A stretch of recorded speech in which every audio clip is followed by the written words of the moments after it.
everyone. How are you today?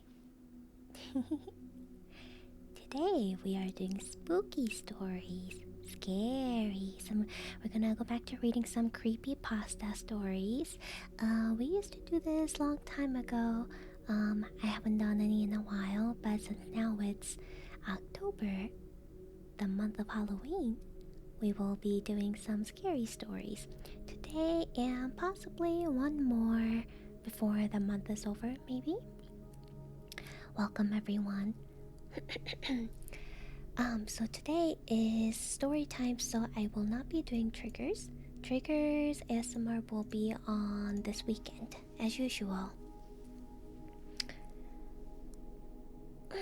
Please put on headphones for a better experience. Okay, I'm popping my elbows real quick. Story time, time to sleep, that's right.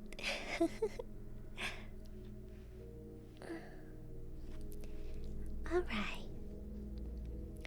First story we have today it's called The Shambler in the Attic, written by Nick Lowe. I'll write that on here in the currently reading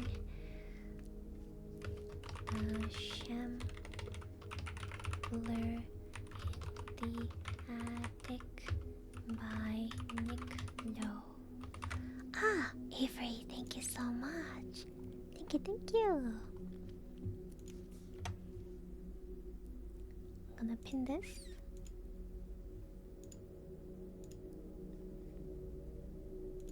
There we go. What the heck is a hash slinging slasher? Thank you, Avery. Thank you. I won't be doing the kiss stuff and all that today. As I mentioned, there is no triggers today, and I will have to go back to looking at the all the timer stuff if there are any like subs happening or anything else happening while I'm reading, because I want to try to focus on reading while the story's going on.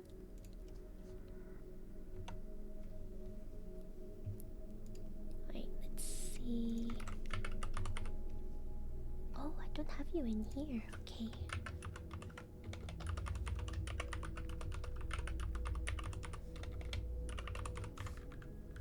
There we go. Okay, got that recorded. Wait, what just happened? Okay, there we go. Now I fixed it. Alright, let's start with the stories. Hopefully it's not too scary. I picked out some decently lengthy stories.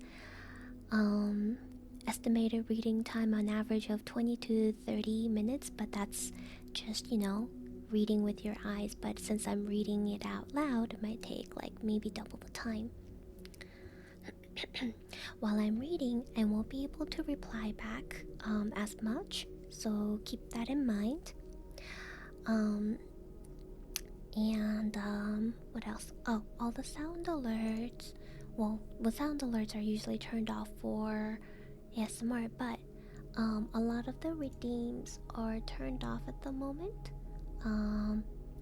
Anything that has me say certain things or phrases are also turned off.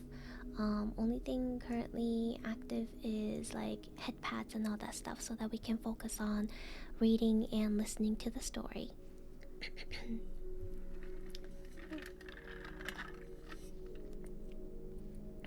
Have a good night, say so.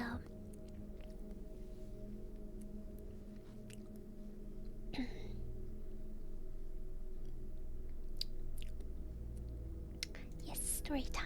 Welcome, welcome. Alright, we're gonna start now. Remember, I won't be able to reply back to you as much while I'm reading the story.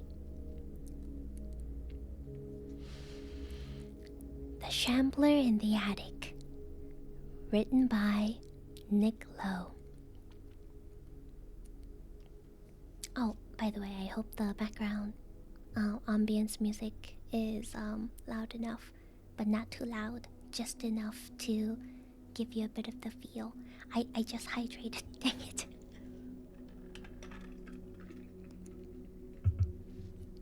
Okay.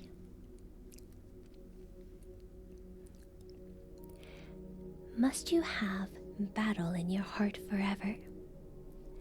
The bloody toil of combat. Ma'am, I wrote the title of the story. You know what? Actually, I can put that on the screen perhaps. No, it's okay. Let me write that on the screen. Maybe that'll be better. Currently reading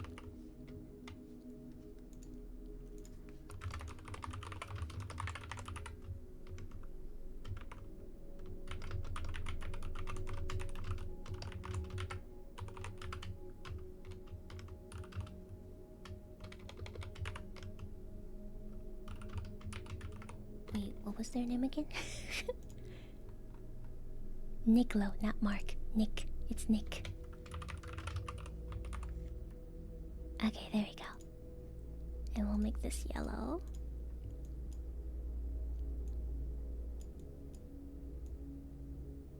And I'll put this here. Line to the right. I'm gonna have to start over.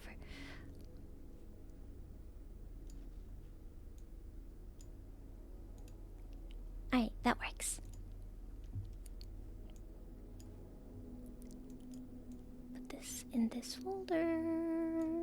Okay, now, let me start over. Sorry. It's okay, man. Must you have battle in your heart forever?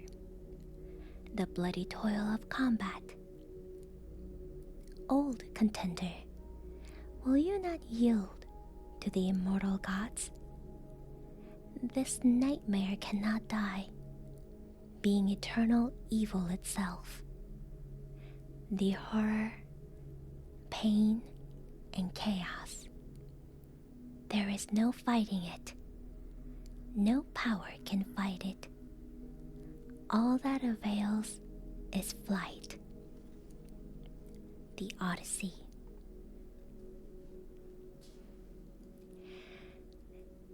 Dear James, I write to inform you that your persistent inquiries into the Byron house incident have finally worn away the last threads of reticence I may have developed regarding its open discussion.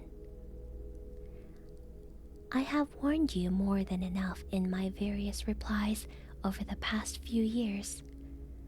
But if you still desire to know the truth of what happened at that accursed house, on that accursed night, read on. I urge you not to do so, however. Some things are best left buried in the past, or in this case, buried beneath the charred rubble and crumbled stone of that hideous edifice. I do not write this letter easily. Even now, the events surrounding that night create a panic that causes a cold dread to creep across my skin.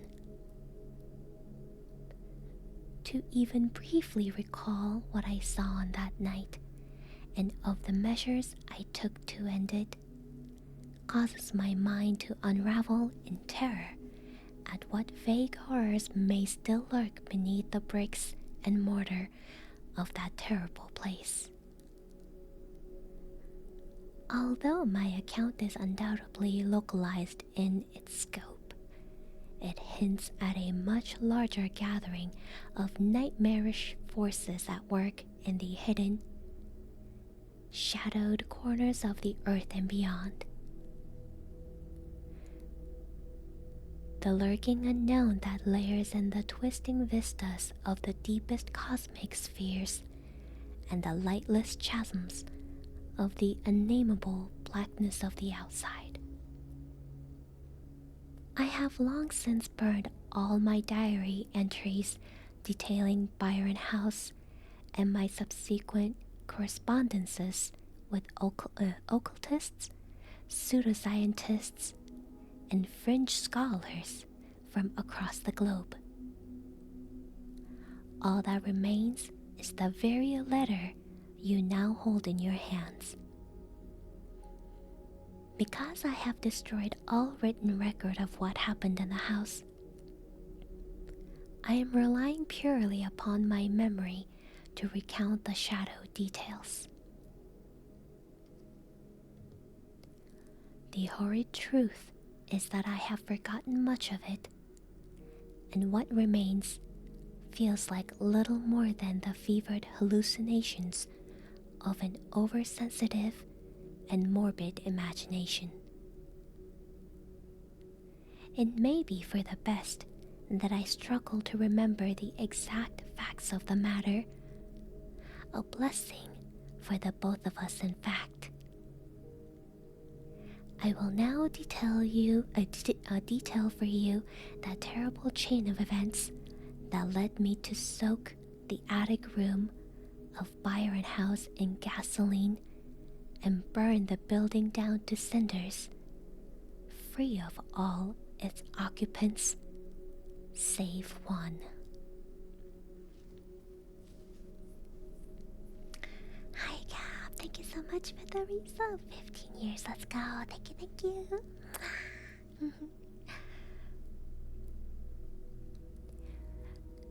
You may recall that I have always held an interest in the afflictions of the mind and a morbid fascination with those poor souls with which such illnesses hold enthralled. Well, in my younger years, before I became a doctor, and was still very much under the subjugation of academic studies, I took on a role of an orderly at Byron House. For me then, the job was more than a way to pay my university fees, but a way for me to get close to that unseen world of lunacy and madness.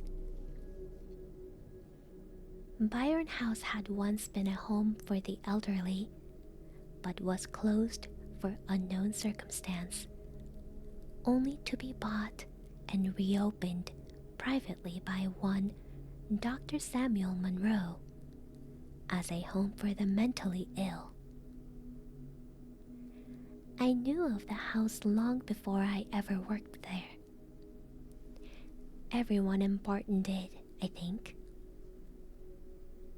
In my childhood, it served perfectly as a quintessential haunted house for me and my small coterie of friends.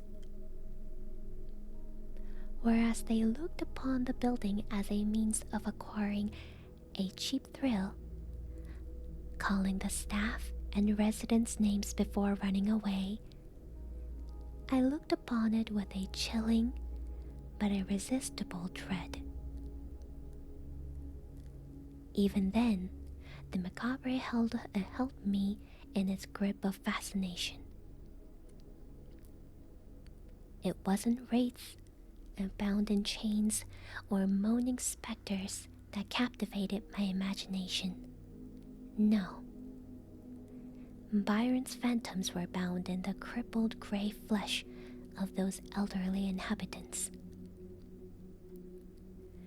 I would watch them, shambling around its gardens, waiting, perhaps even hoping, for death to swoop down and take them. I sat for hours, motionless behind a hedge, and watched their frail, brittle bodies wander around the wide lawns, seemingly unaware of the moribundity of their surroundings. I made a vow to myself one day that I would never allow old age to take me. I was determined that I would die relatively young and energetic, Better to go suddenly in the throes of youth than slowly rot away within the walls of a tomb like Byron House.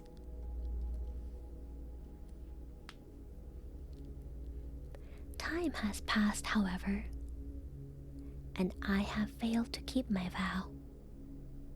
Many times I have considered taking my own life, but something has always pulled me back from the precipice of Saturnine thoughts. I started my job as a fresh-faced, naive youth, eager to learn all I could from some honest hands-on experience. There were 12 inmates at the house, each laboring under a complex cocktail of mental disturbances and psychosis.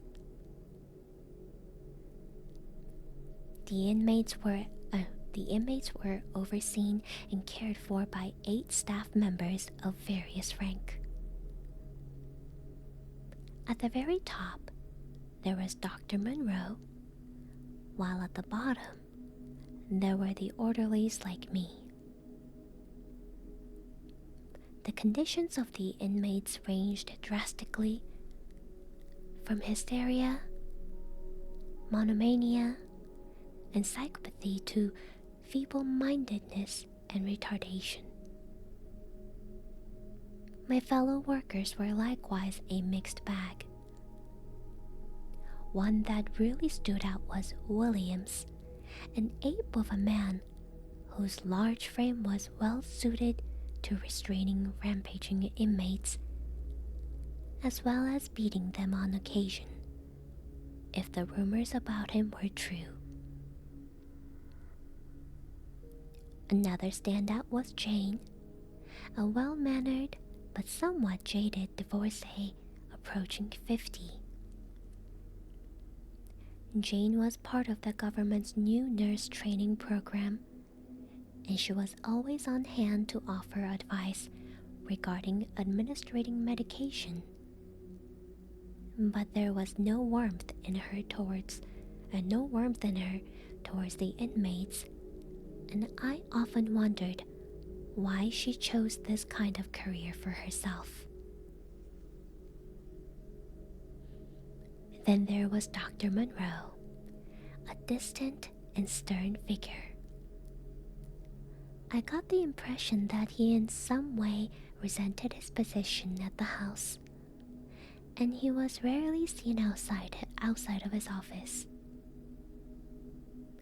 In addition to those 3, there were several new starters, some students like me, and some more local strong arms who were only good for lifting and carrying uncooperative inmates. I regret that I cannot remember any more names or faces, despite the impact it has had upon my life. My time at Byron House was mercifully brief.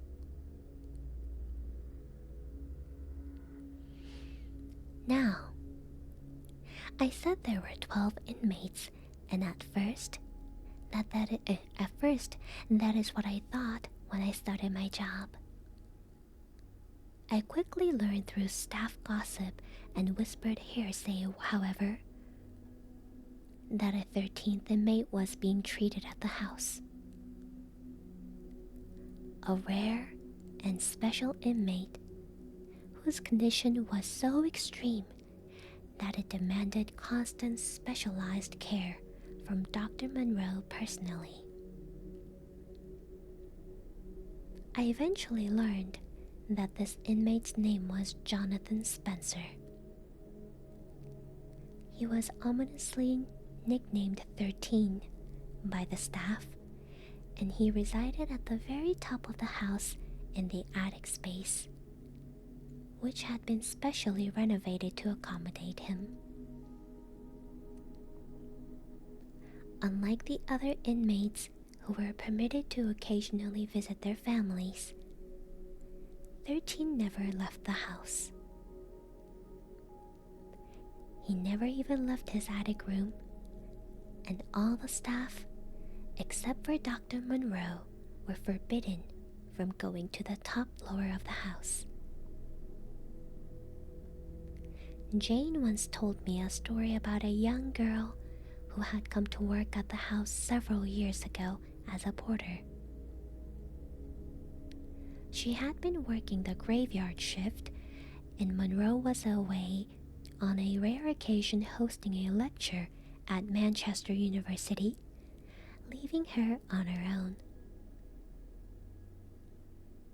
She had heard 13 banging around upstairs, and despite being told to never visit the top floor, she decided to go up to the attic to make sure everything was okay. Upon investigating, she had run screaming from the house into the night, never to return. After that time, Monroe became even more paranoid about exposing Spencer to the rest of the staff and would often sleep over at the house in his office to ensure that a similar incident did not occur.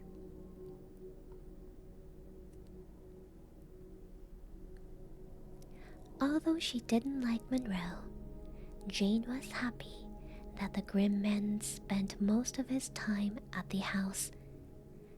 It meant that she didn't have to deal with 13 in any way.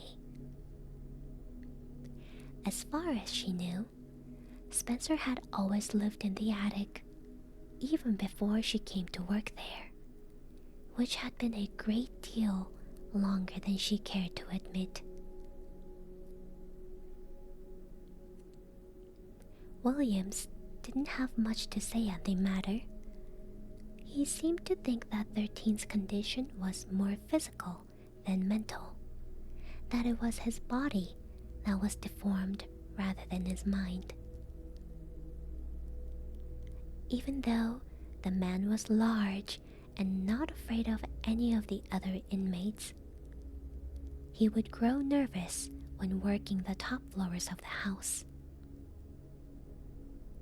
Monroe was quick to inflict Williams upon unruly inmates, but as much of a lackey that he was, even he was not permitted near the attic. Between myself and the other orderlies, 13 was a source of constant gossip. None of us had ever seen or even heard of him, and apart from that one singular horrifying moment in time that I endured, none of us would ever see him either. My own curiosity regarding the attic and its occupant grew by the day, but Monroe was protective, fanatically so when it came to Spencer's care. Despite volunteering to help, the doctor would just brush aside my inquisitiveness with an annoyed wave of his hand. As fate would have it, I was permitted an entrance into that insane dark world where few among mankind have tread, and it happened sooner than I thought it would.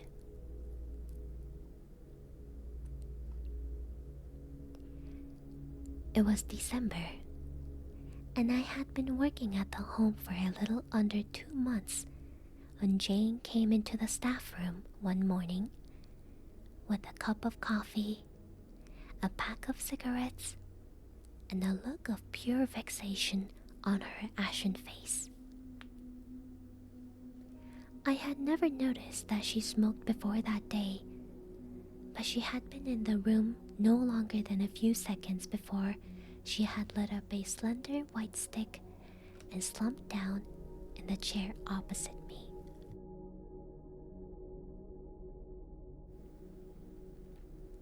She didn't talk to me straight away, or even look at me.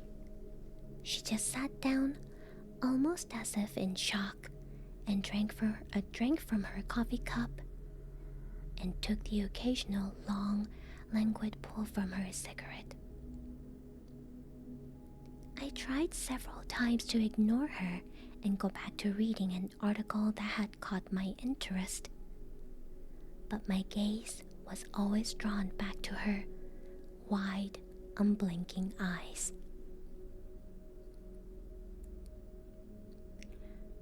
"Okay," I said, folding the paper and slapping it down on the chair next to me. "What is it? What's wrong?" I had developed a casual friendship with Jane, despite her being my senior, and we often talked in a direct, no-nonsense manner. She finished her cigarette and immediately lit another before answering my questions.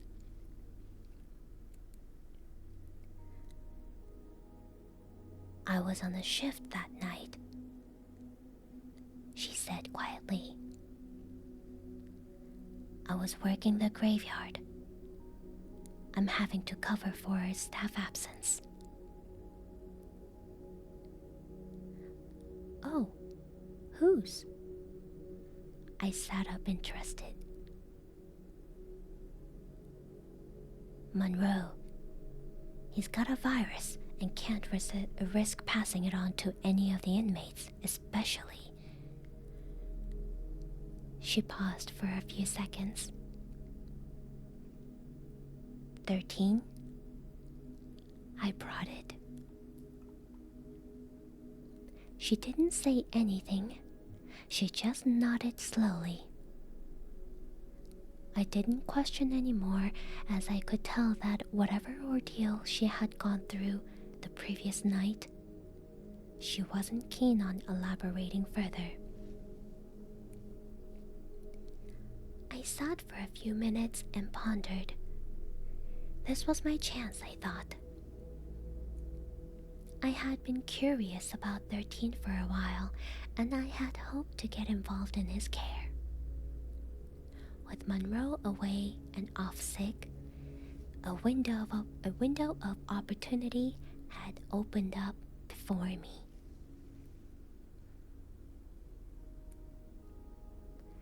"So," I said, startling Jane out of her thoughts, "I take it you're having to work tonight too?" She grimly nodded with a sense of total defeat.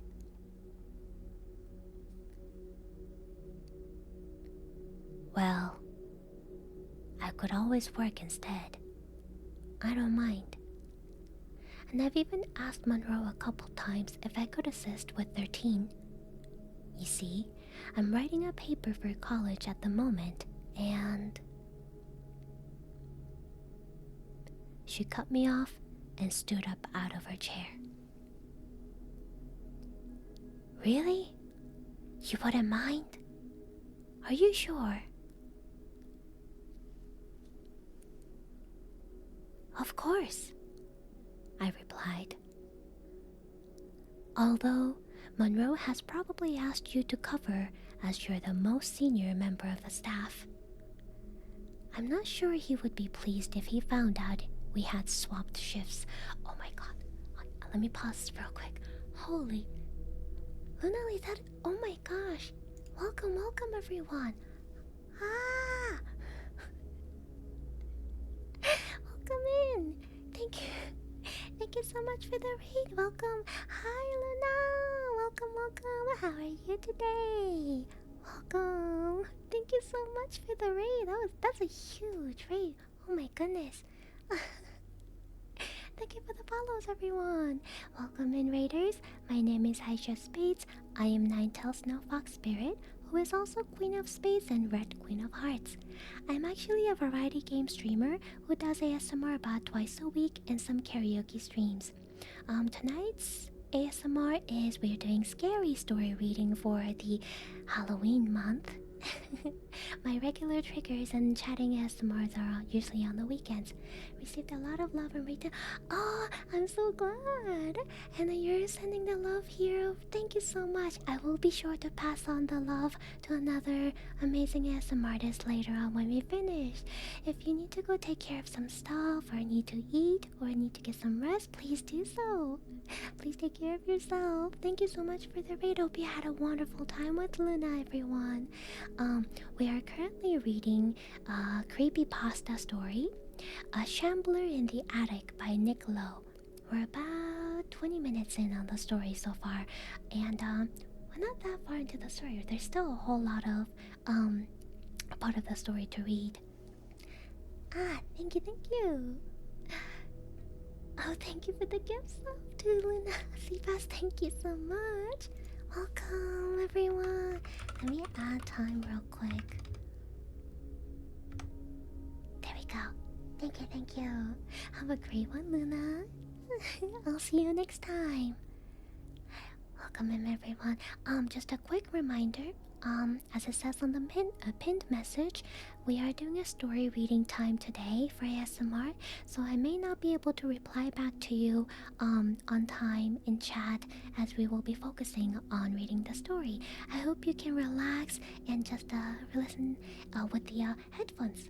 If you have headphones or earbuds or earphones, please put them on for the better experience as well. Relax, sit back, and listen to the story. Now where were we? She thought for a moment before replying. Well, I won't tell him if you don't. I can pay you directly from my pay packet. No need to change the rota. I nodded in agreement. It's settled then. You finish here early, and I'll stay on to work the night shift. I may need to quickly go home and grab some things, but it won't take long. I live quite close. The relief that washed across her face was at once pleasant to see, yet also concerning, for I knew that should I go through with my offer, a good night's sleep would not be on the cards.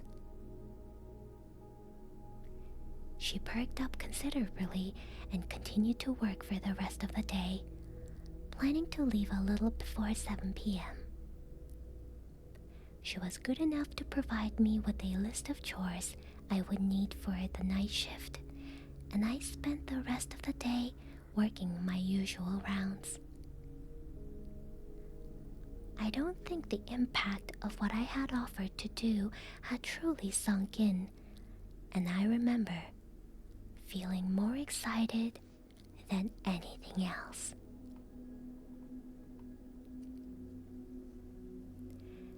As the daylight hours gave way to the dark of the December evening, the rest of the staff left one by one, not too long after Jane had departed, and it was only then that the situation dawned on me.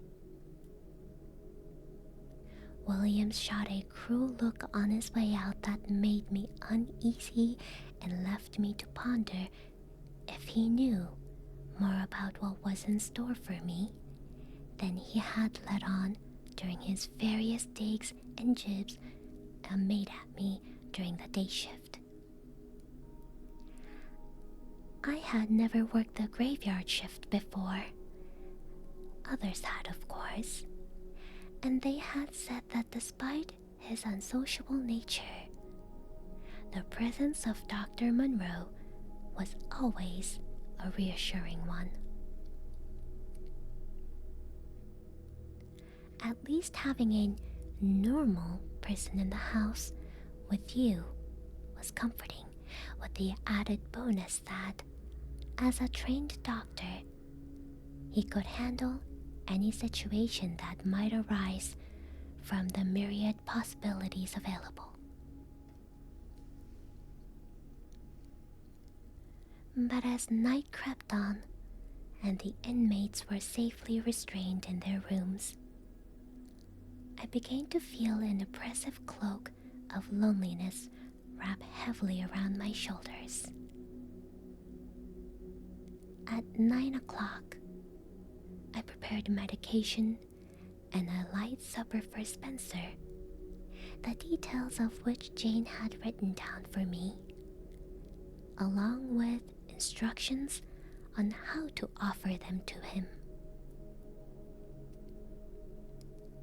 The meal consisted of nothing more than a plate of scrambled eggs and some fresh orange juice with a straw. The medication, too, was simple, on some pain relief, nutritional supplements, and allergy treatments. There was nothing in the medication that would suggest a psychosis or mood-stabilizing treatment was required for him. Whatever 13's disorder was, I thought, it was clear that it wasn't a mental ailment, but something physical that could not be cured, only treated.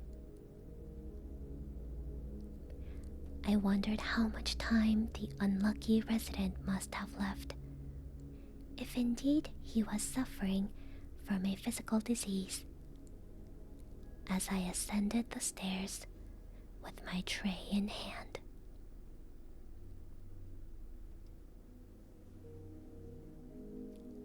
I paused momentarily at the landing on the 3rd floor and listened for any sound coming from the other inmates. After a few seconds, satisfied that there was no disturbance, I continued. This was the closest I had been to the attic since I started my job, and the thought of venturing upwards filled me with dread. I cleared my mind, however, and shook off my doubts away as I headed for the final set of steps that would bring me to the lonesome attic room.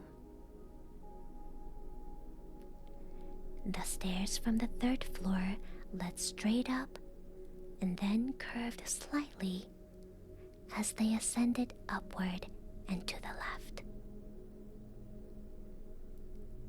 They grew narrower the higher I climbed, but the ceiling appeared to lower and grow cramped, giving me a distinct feeling of being boxed in.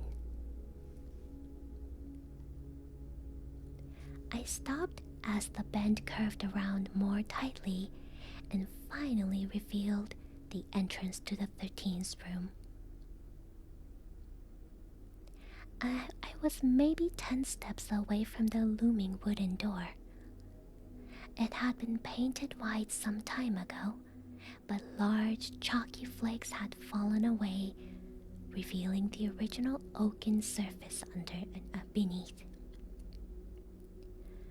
Just as Jane had described, a small flap had been crudely cut out of the bottom and nailed back on, and it was just wide enough to slide the tray under. The door seemed almost ethereal as it stood alone and silent at the top of the staircase. It was something that I had only heard of in hushed whispers, but it now stood before me in all its horrid reality.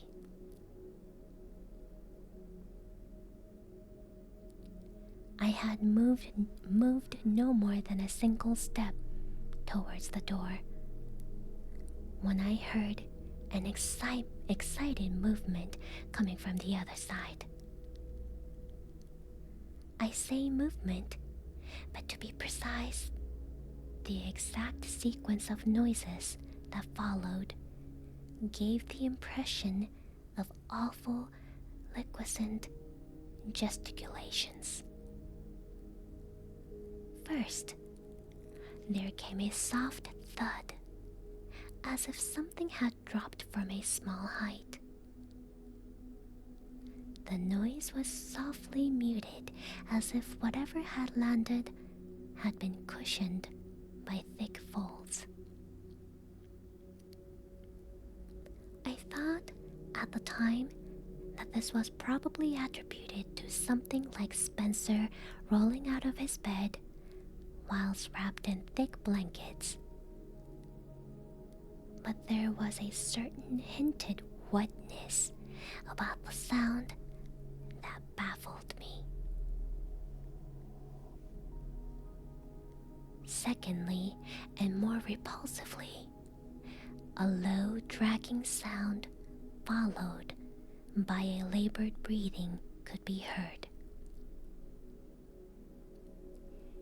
It grew louder the longer I stood, but appeared to take a long time to get to the door. It was as if whatever mass inhabiting the room was closing in on my location with a deliberate, ghoulish lethargy. Horror took hold of my heart, but the rational in me demanded I maintain clear thinking. In a burst of what I can only describe as mad curiosity, I ascended the stairs and set down the tray at the bottom of the door. Then I pushed my body down flat against the stairs so that my head was level with the half-inch gap between the floor and the bottom of the door. What greeted me on the other side will haunt me until the end of my days, for looking back at me was a set of bulbous, bloodshot eyes.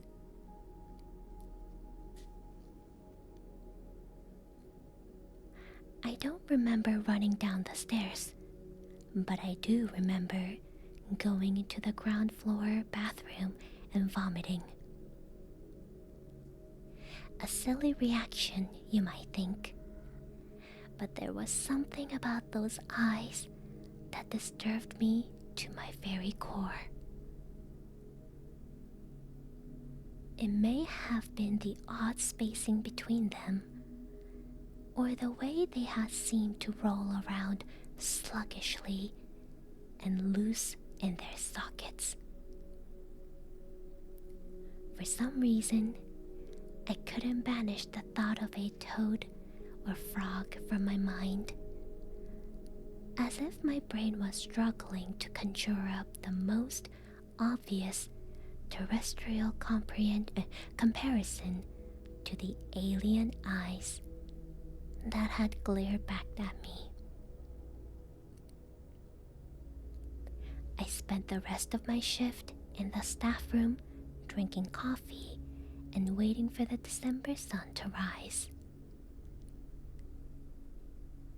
When it finally did so, I packed up my things and waited for Jane and the other morning staff to relieve me of my duty.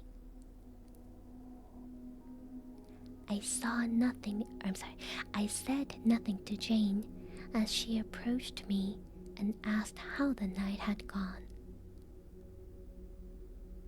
I think I managed a weak smile and a dismissive "it was fine" before hurriedly leaving the premises and making my way home. As fortune would have it, my week on shift came to an end the very next day, and I spent some free time in total seclusion at my flat. I slept a lot, but did not feel refreshed. I could not get those eyes out of my mind, and they continued to haunt me for days afterwards with restless, vivid dreams. When I did return to work a few days later, I confined myself to studying my coursework in the staff room as much as I could. No one bothered me as I sat in deep concentration over various books and papers. Despite the distraction, I could not banish that awful night from my mind.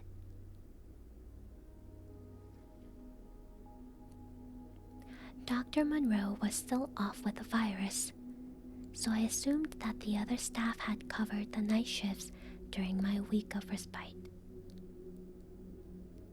Nobody spoke of or reported any strange happenings or eventful encounters. However, despite my shock, a morbid fascination was creeping over me. I felt I had seen something not only horrifying, but also enlightening, and my mind burned with the duality of horror and curiosity.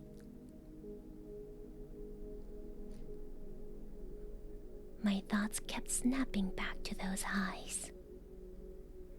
What terrible affliction could have caused such physical madness of form? If I could perhaps speak with Spencer, especially with Dr. Monroe currently out of the picture, maybe I could make the unfortunate patient the focus of my academic work. At the very least, I could find some rational and mundane reason that would explain what I had seen that night. Oh, hi Jane. Thank you.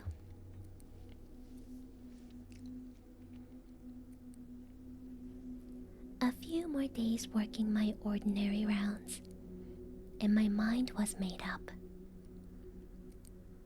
I approached Jane and stated clearly that whilst Monroe was off ill, I would like to personally take over her night shifts in the house. Same deal as before. Unsurprisingly, she was eager to facilitate my request without protest. My next shift began that very night, and I pondered my renewed focus as I prepared the medication and evening meal to take up to the attic. Again, it was a simple setup: some mashed potatoes and a milky cup of tea with straw. I looked distastefully at the pan of steaming mash and wondered if 13 ever grew tired of the sloppy menu Dr. Monroe had set down for him. All the meals were clearly designed for someone with only the most rudimentary of eating ability. It was more like the kind of food you would feed to a baby than a man. It was all soft puddings, mashed vegetables, and liquid nourishment.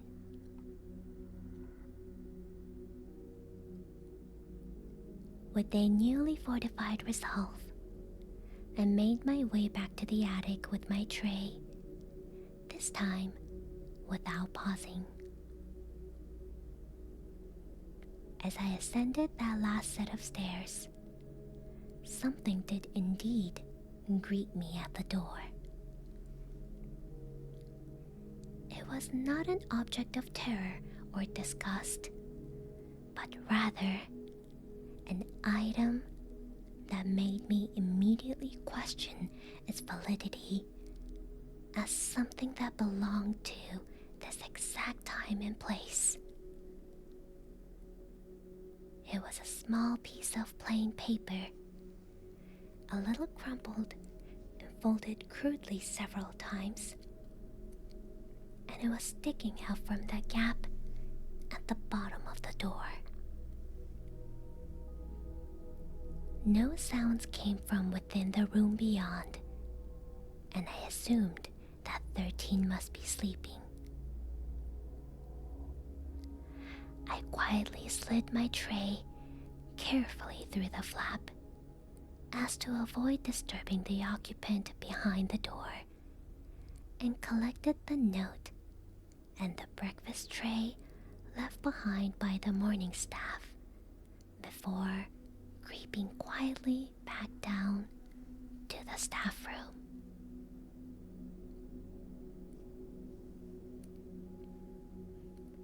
I dared not read the note during the night, just in case its contents caused a disturbance in my mind that would affect my ability to continue working. I placed it into my satchel, noticing a strange glistening semi-wetness on its surface, and tried to distract myself with some university work, occasionally glancing over at the bag and resisting the temptation to read Spencer's note. In the morning, I did a quick handover with the morning staff and sharply made my way back to the flat. Normally, I would go straight to bed and catch up on some sleep, but instead, I put on a large pot of coffee and prepared some toast. Taking my breakfast and the note over to my study desk, I opened the blinds to allow the struggling December morning sun to break into the room, and then sat down and slowly unfolded the paper. Now, I would be lying if I was to say that the writing on the note was anything more than a childish scrawling, and at first, I doubted there was anything of worth to be gleaned from the spidery scribblings. But after several minutes of study and copying words onto a fresh piece of paper, I managed to decipher enough of the contents to read. As I mentioned at the start of this account, I have long since destroyed all written documentation of these events, but I can recall enough of the note to tell you what Spencer had written. I may be embellishing the text slightly, for if you knew what I know, you would find an impossible juxtaposition between the writing and what I had written it. As best as I can remember, it read roughly as follows.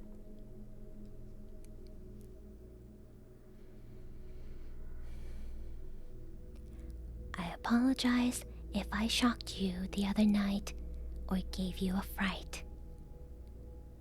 Please don't feel guilty for finding my appearance shocking. I have long since grown accustomed to such reactions. I can only assume that Dr. Monroe, for whatever reason, is unavailable to look after my well-being, and it is on that assumption that I have seized upon the chance to finally have contact with someone else. I must apologize for my disgraceful and crude writing. My condition makes matters of delicacy difficult, so please be patient. I will not confuse you with the full knowledge at what it is at work here, nor my condition or cause of confinement within this house. I freely admit that I do not know exactly where I am or how much time has passed since I first came to be here. But that isn't important anymore. Unless certain measures are taken care of, I will not be long for this world, and if that happens, it can only mean Monroe has achieved his grand aim. Understand this. The man you know as Dr. Samuel Monroe is not whom he appears to be. In our youth, we were close friends, the best friends you could say, and together we adventured and traveled among all the forgotten corners and exotic places of the world.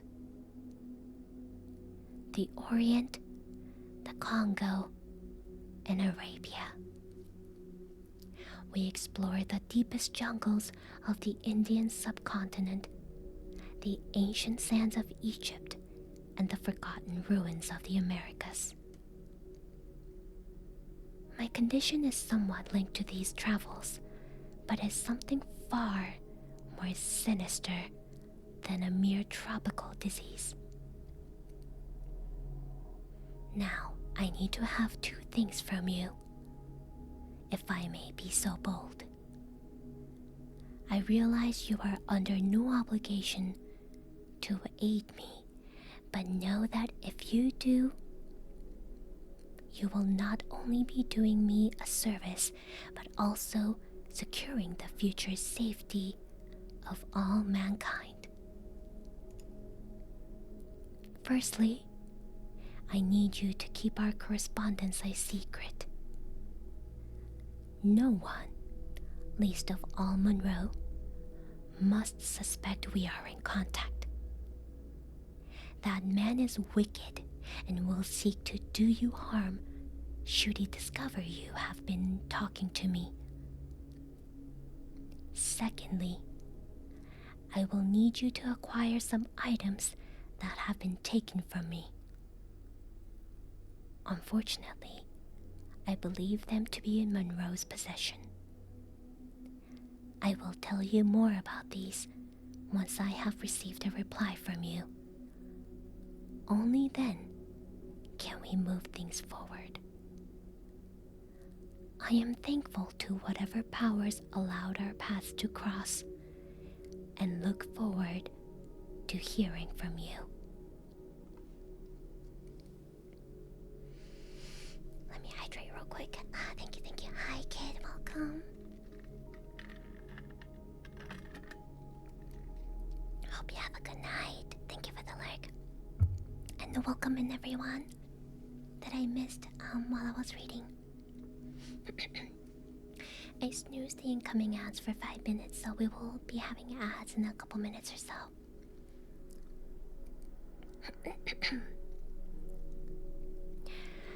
The note was fascinating. I reread it several times as my coffee and toast lay forgotten amidst the dozens of questions now burning through my mind. I could not be certain that it was even meant for me, but somehow I grew convinced that it was. The eloquence of the writing was in total contrast to the manner in which it was presented, but it clearly came from a vibrant and sharp mind. As intelligent as the author may have been, it was clear that Spencer was disturbed in some way. There was little doubt that the letter had cast a dark shadow over Dark Monroe's conduct. Just what sort of wickedness was Spencer implicating the doctor in? True, the man was unfriendly, cold even, and more than a little abrupt. But would he really seek to cause me harm should he find out I was in contact with Spencer? I simply could not give the idea credence. I was quite certain, at this point at least, that the whole affair regarding to Spencer's dislike of Monroe was a delusional fantasy conjured up by Spencer in the isolation of his attic confinement. After all, was it not only natural for someone with a mental disturbance to project a demonic persona upon those whom he saw as his jailer? Fantasy or not, I decided to follow the advice given to me and not alert Dr. Monroe to my contact with Spencer, if only out of a desire to keep my job as opposed to any kind of fear of physical harm.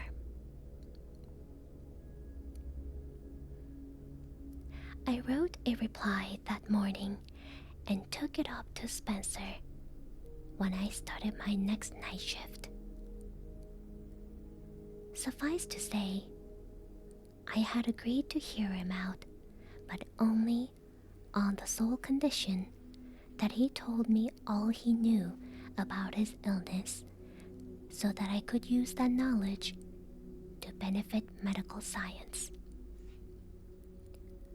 Of course, what I was truly hoping for was a unique case to focus my academic studies and career around.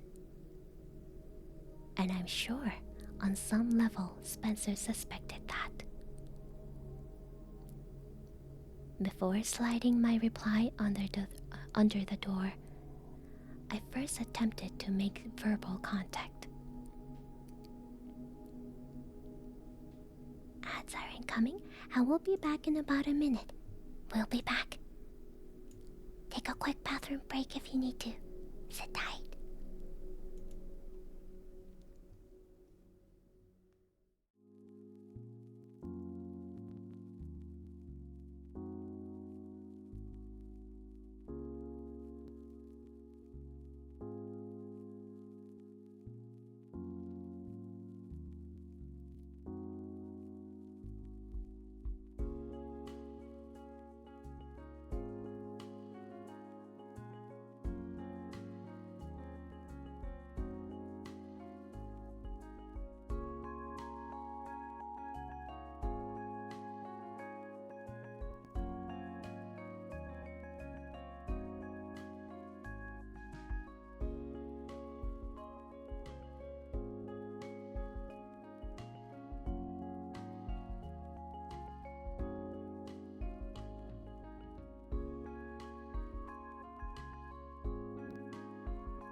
Okay, I am back.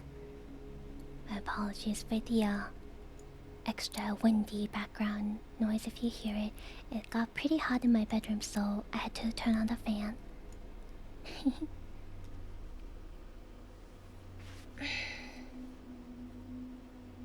Okay, where were we? Let's continue.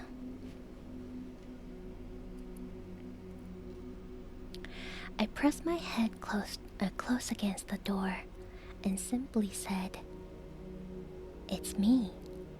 I got your note." No reply came. I continued with, "How did you know I would get it? And can you hear me?"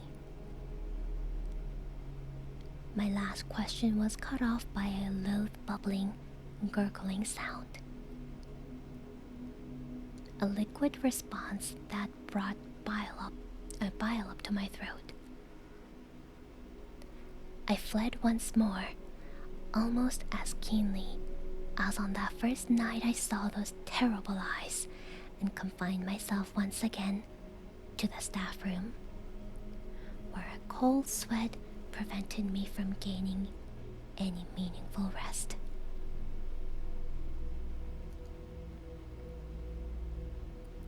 Early the next morning, I rushed upstairs before the morning staff came in, and to my relief, there was another note waiting for me.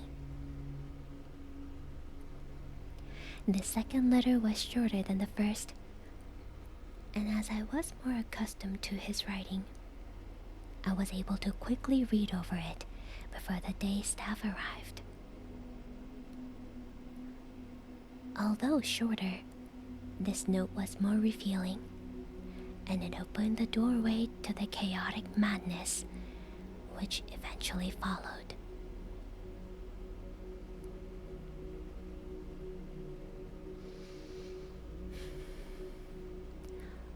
Overwhelmed to hear that you will aid me. I am a little unsure if you are ready for all that I have to say, but you must be, for my sake, but also for yours. Before that, though, I must address a few things. Last night, I was unable to respond to your questions. I did try, but as you no doubt heard, my vocal skills have atrophied to the point of uselessness. I appreciate your keen interest in my condition. I am flattered that you would consider trying to offer treatment or a cure, but I am afraid I am far beyond that. Perhaps a bathe in the waters of Lake Hali in Carcosa, or the medicine of the star scientists of distant Yugoth might avail me. But mere terrestrial treatment is useless. My affliction is just that, a punishment handed down by callous forces that occasionally take an interest in our race. Never to our benefit and always to our misery. No, I am beyond help, but I thank you for the gesture. The items I mentioned in my last letter are as follows: my diary that I kept up until my imprisonment, and a manuscript. The latter is of the most important. Its title is, sorry, I don't know how to pronounce this correctly, De Vermeils Mysteries. Both should be in Monroe's home. You must find a way to get both back to me here as quickly as you can.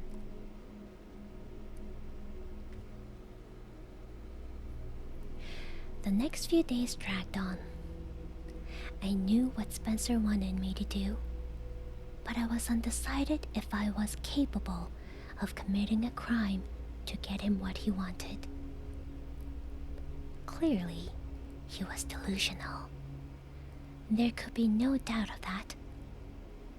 But I was still so keen to learn more about him.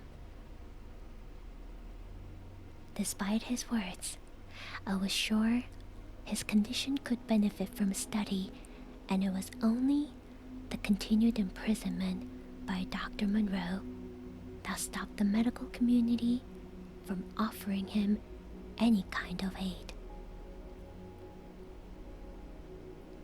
I wasn't fully ready to burgle a man's home on a request of a madman, and besides, Dr. Monroe was still off work with a virus, making a midnight trip to his home a risky endeavor. I had no reason to call on him in a social capacity, and I doubted he would even recognize me as a work colleague. Such were the man's ways. I maintained a relaxed correspondence with Spencer, avoiding a direct answer to his request, and instead probing further into his and Dr. Monroe's past. Eventually, he grew impatient, and our brief notes started to turn into bitter circular arguments. Spencer's illness appeared to worsen, and he was growing nervous.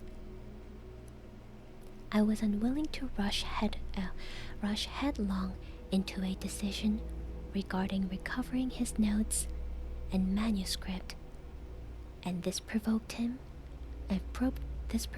him a string of notes filled with venomous scoldings.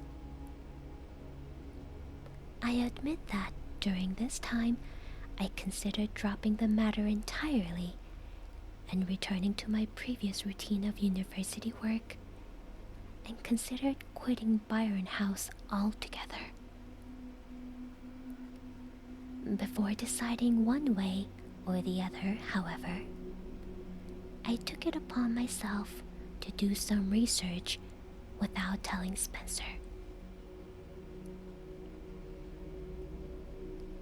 I didn't have a lot to go on, but I made a trip into the nearby town of Eastwich and consulted the modest library there. I searched for anything that mentioned a Lake Holly, Carcosa, Yoggoth, Divermie mysteries, and all the other nonsense words that had appeared in Spencer's notes. Of Lake Holly and Yoggoth, there was nothing. No text on geography, history, science, astronomy, or any other subject known to men contained a reference to either of these words. Divermie's mysteries was a more successful area of study, and I learned a great deal about this forbidden and cursed tomb. It was written in the year 1542 by one Ludwig Prynne, shortly before his death at the hands of the Inquisition.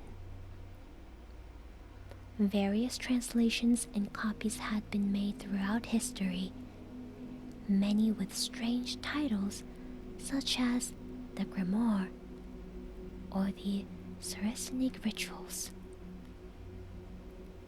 Its original Latin title, however, was ominous, translating into something akin to the mysteries of the worm.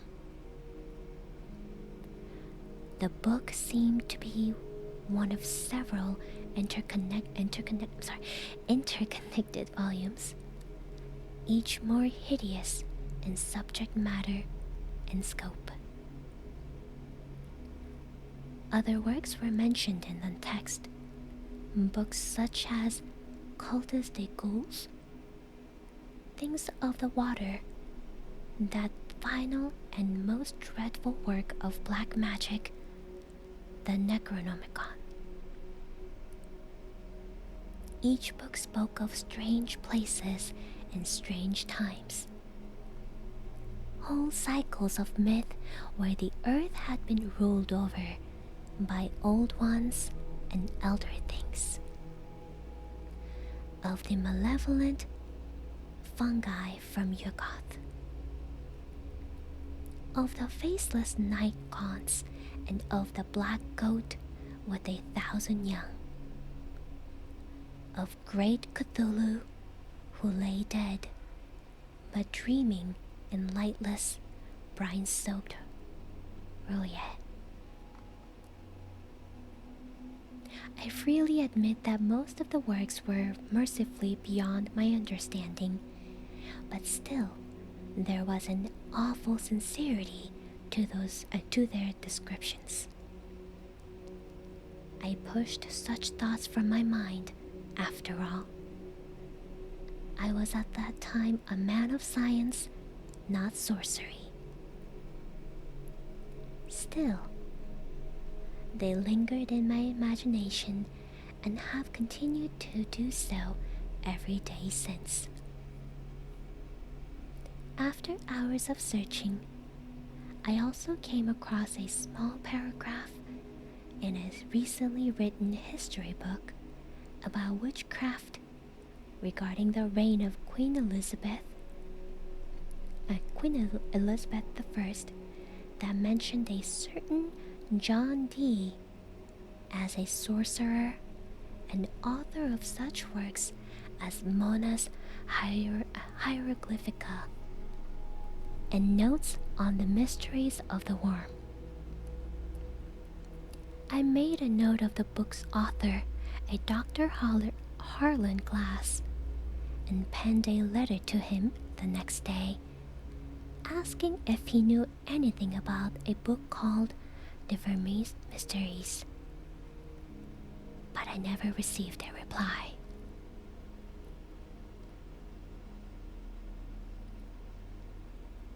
What kind of forbidden study had Spencer and Monroe been involved in? I had always assumed the doctor to be a rational man, but if Spencer were to be believed,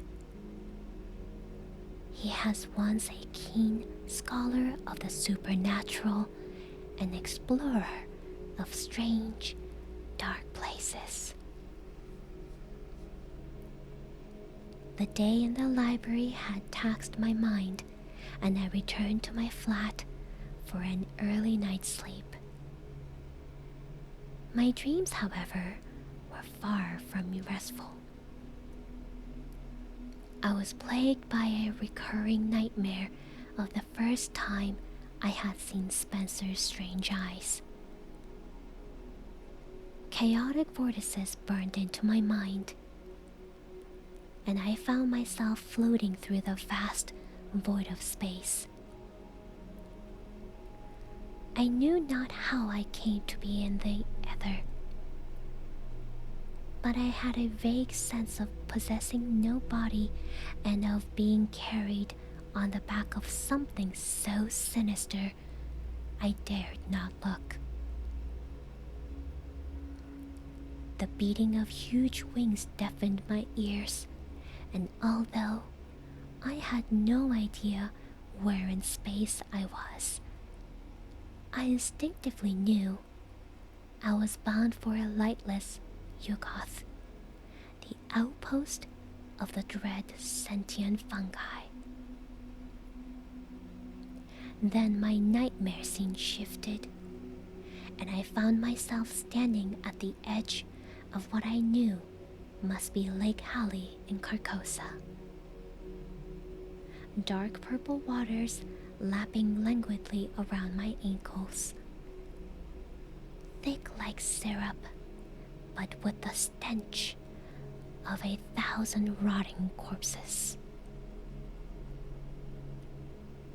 Something huge and horrifying rotated slowly in the center of the lake.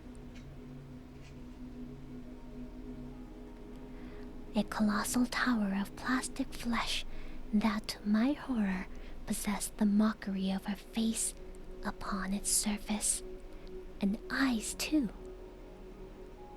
The swollen, bulging eyes of Spencer.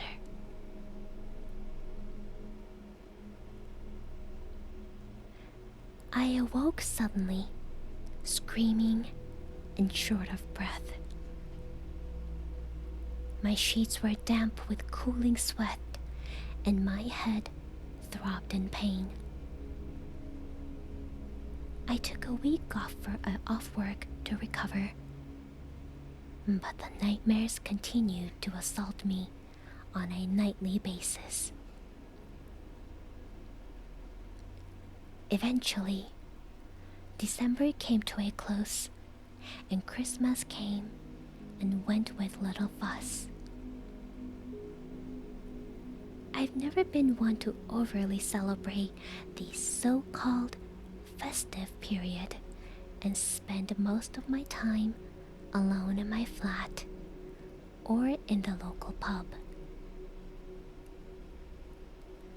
When I did finally return to Byron House, I discovered that Dr. Monroe had also returned to work and was looking a lot healthier, having finally beaten the virus and was back to his usual aloof self.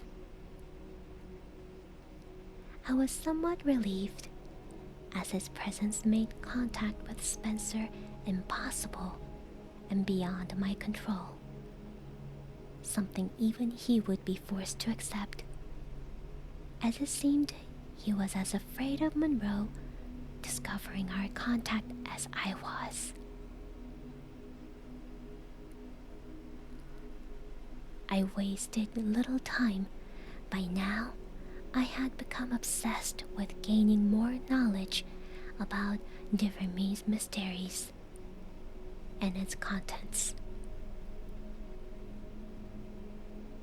I didn't for 1 second believe that anything I had seen in my dreams or read in various books on necromancy and witchcraft to be true, but rather I saw it as a means of further understanding more about Spencer.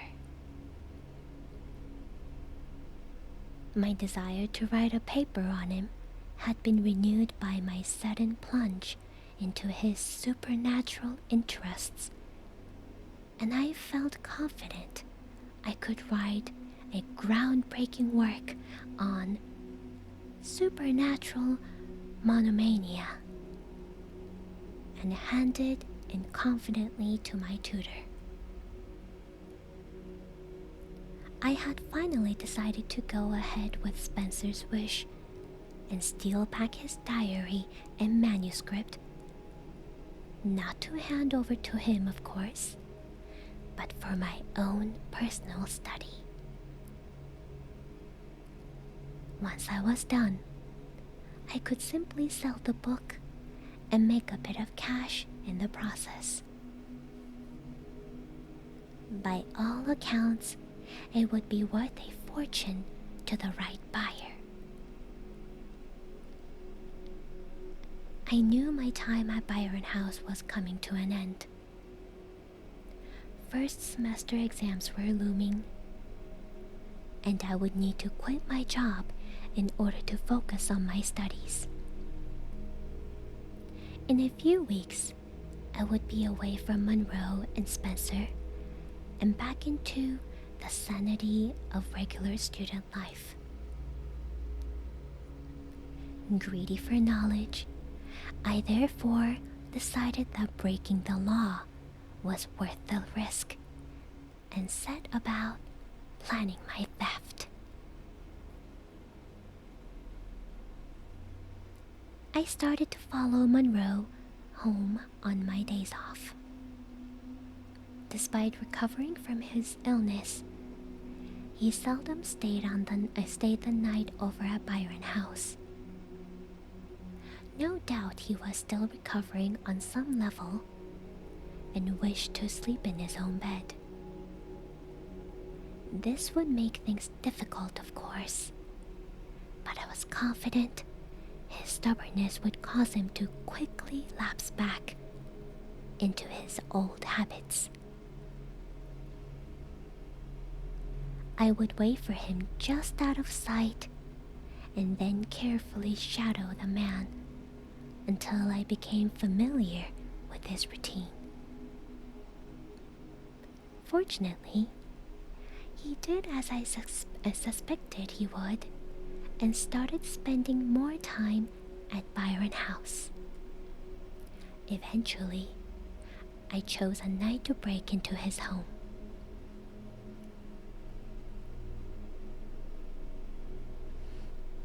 It was a freezing January night when I made my way over to Monroe's large, detached house on Town Court Lane. The night was clear and painfully chilling, and the moon and stars were shining down brightly from the void above, momentarily bringing back memories of my recent nightmares. I won't make too much of an ordeal about my burglary, and I'm certainly not proud of it. Despite being a total amateur, I managed to scale the large brick wall at the back of the residence, and using my jacket wrapped around my hand, punched my way through a small glass plate fitted into the kitchen door. Wasting no time, I pulled out my pocket torch and systematically searched the downstairs rooms. It wasn't long before I came upon a study. There was a strong musk permeating the whole room, which I attributed to the stuffed animals and ancient tombs that littered the walls. Hundreds of large, heavy books were held up by sagging shelves that almost seemed to creak and moan under the weight. I searched the largest of the bookshelves, trying my best to find the tome I needed. The books were in no order and heaped upon each other in a haphazard fashion. Among the mundane... Excuse me if you hear any weird cackling in the background, it's my dog. Among the mundane volumes on history, anthropology, and geography, there sat several dark and sinister texts that I had seen mentioned in my time at the Eastwich Library. There was... How do I... Oh my goodness, how do I say this word? This is not English. Is this German? On Osberlichen Kulten von Jones kommt Derlitz Kultus de Ghouls and the dreaded Kellyanna fragments. Coco, what's wrong? What's wrong?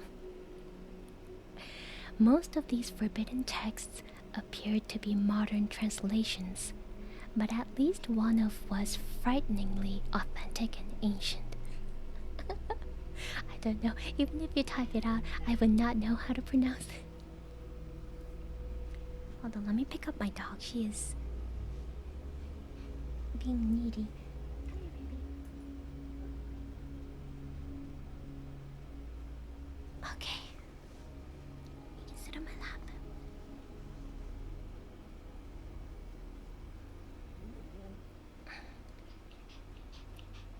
Now where was I?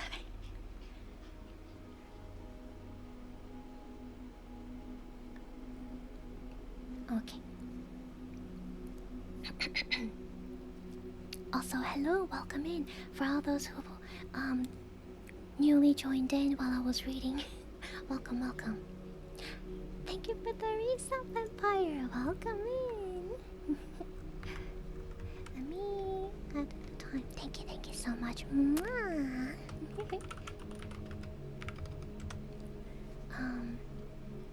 I'll write all these in later. Okay, continuing.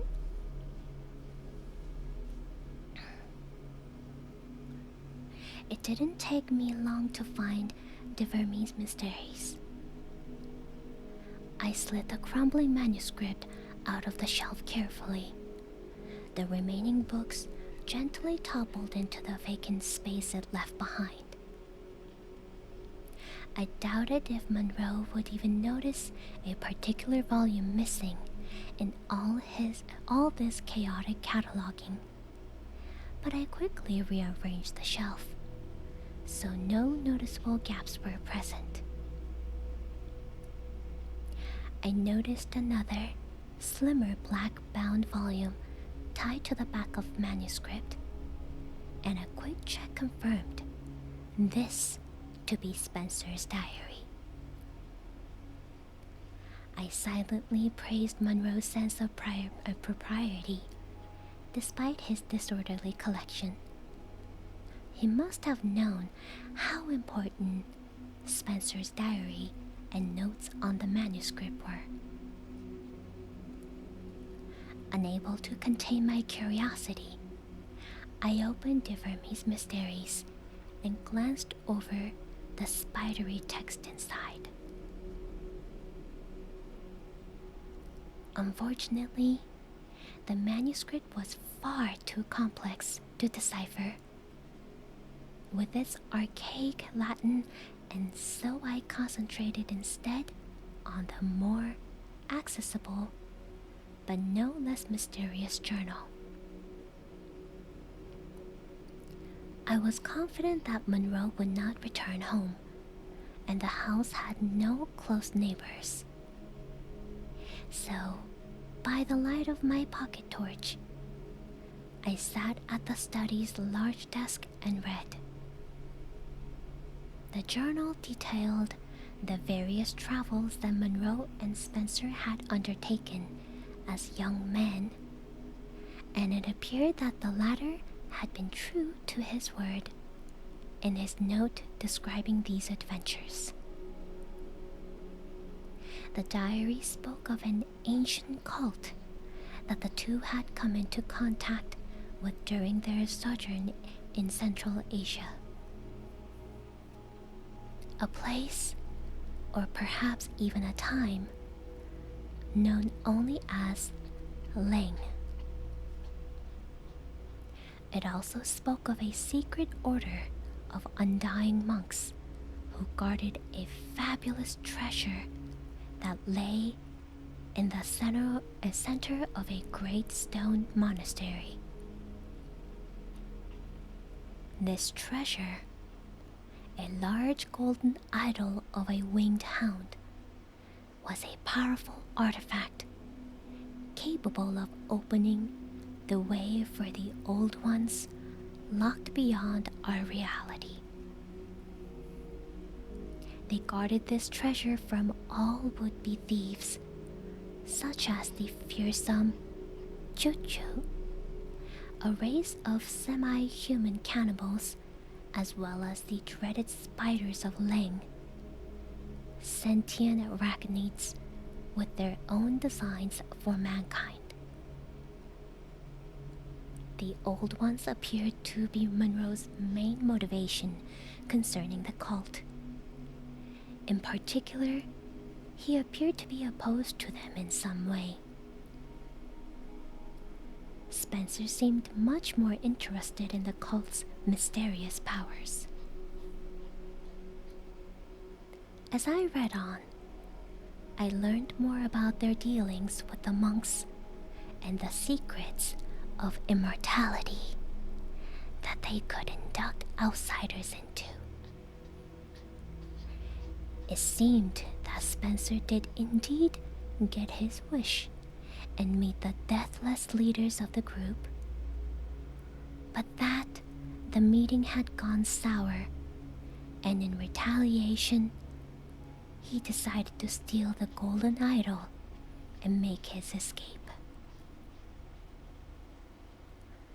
Monroe was reluctant to go with him, but being guilty by association, was forced to flee for his life.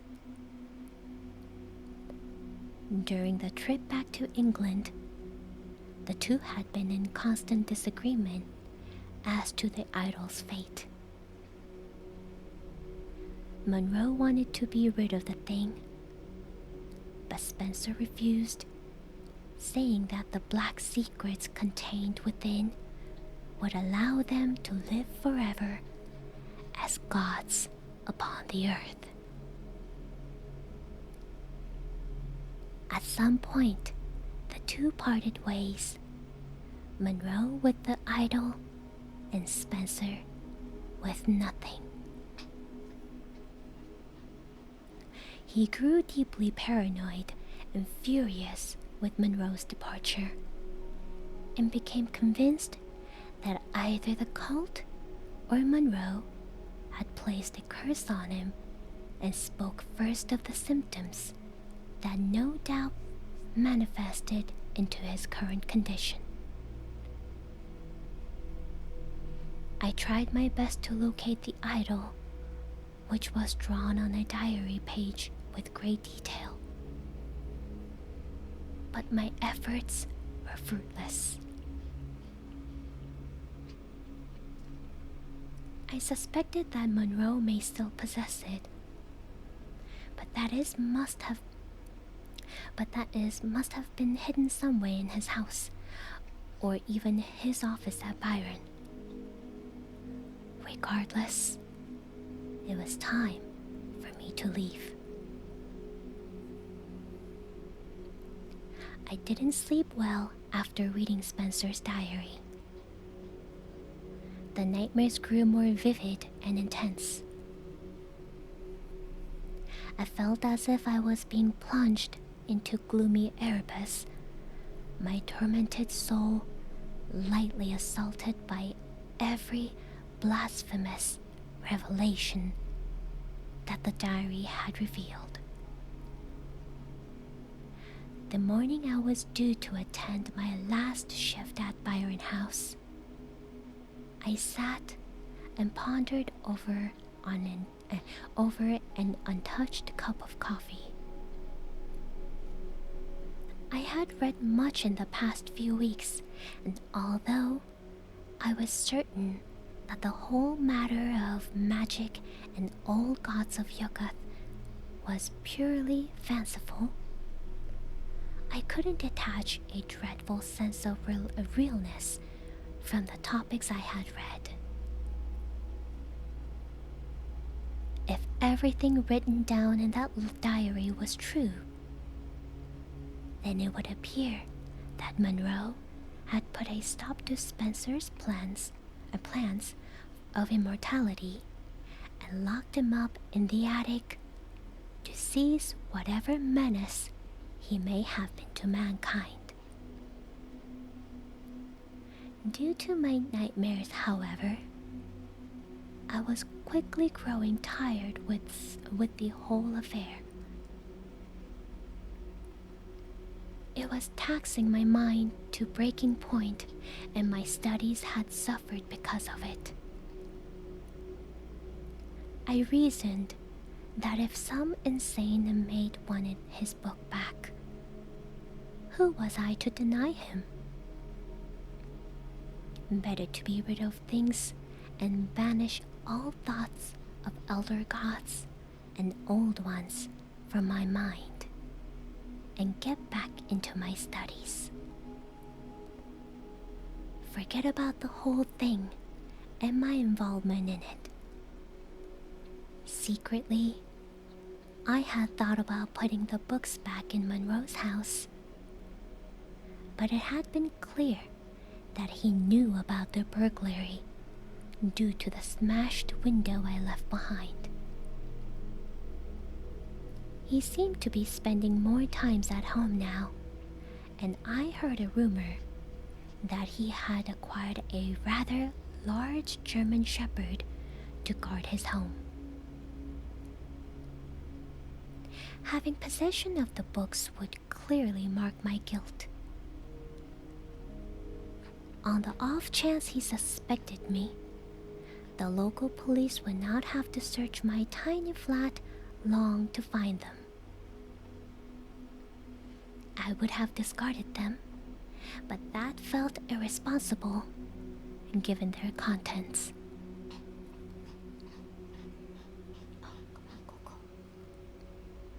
Plus, my fingerprints would be all over them. Selling them was an option, and my original plan. But I pondered upon what kind of person would be interested in obtaining the book, and to what purpose. Plus, they could still be traced back to me. You may think I was being paranoid, but at that time, I did not want to risk the chance, no matter how unlikely, that I could be linked to criminal activity. I snuck the manuscript and Spencer's diary. Oh my gosh, my dog. Spencer's diary into one of my folders and went to work. At the earliest opportunity, when the other staff were busy and there was a lull in the activity, I marched up to the attic, and after a moment's hesitation, I placed both the diary and the De Vermis Mysteries in front of the door and knocked once before briskly leaving. I worked sporadically at Byron House from then on. I had planned to quit, but a few extra shifts came to my way, and I was in no position to turn down the money. I found a way to juggle the work with my studies, and I took day shifts only. Slowly, the nightmare stopped, and I was able to get adequate rest. I looked forward to passing my exams and starting a new semester at university, and it felt as if normality was returning to my life. However, I noticed a strange change in Monroe as the days went by. He was showing signs of severe stress and appeared to be growing weaker as time passed. The virus that had plagued him a few weeks ago appeared to be back, and I even saw him cough up a small measure of blood into his handkerchief. His entire demeanor took on a somber appearance. Gray-black rings formed around his eyes, and deep wrinkles appeared to be manifesting upon his brow. Not only did he come across as a man ravaged by illness, but also a man worried out of his mind. He was less abrasive than usual, and even attempted to make some light conversation with the other staff, in an almost resigned and defeated way. Eventually, he got so ill that he once again had to leave work. Only this time... Oh my gosh, Coco, are you okay? Oh... Sorry, my dog. Only this time, he never came back. We received the news a few days later that Dr. Monroe had died of heart failure. Nothing unusual, given his age and recent stress, but still unnerved me greatly. his death plagued my mind, for if what I dared suspect was true, then I had somehow played a part in his death, and so had Spencer with that damned manuscript. Now, James, we are coming to the end of my story. It has taken a while to get to this point, and I admit that I may have stretched out the affair longer than I intended. If I have, it is only because I dread writing that which must be written down. It is the only way you will understand. As I did at the start of this account, I now urge you to consider not involving yourself any further in this matter. Put the occult and witchcraft far to the back of your mind. There are things mankind should not, cannot know. Black magic is truly the devil's work, James. If you are so inclined, you can do your own research on the history of Byron House. If you do so, you will learn that one February evening, around 60 years ago, the house was burned down to its foundations with only one casualty.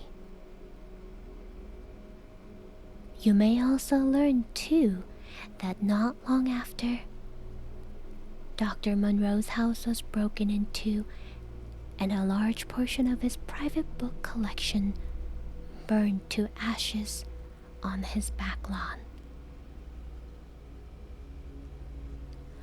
No one was ever caught for these crimes. There were suspects, of course, disgruntled ex-employees, former inmates, perhaps even a naive and young orderly studying psychiatry at the University of Manchester.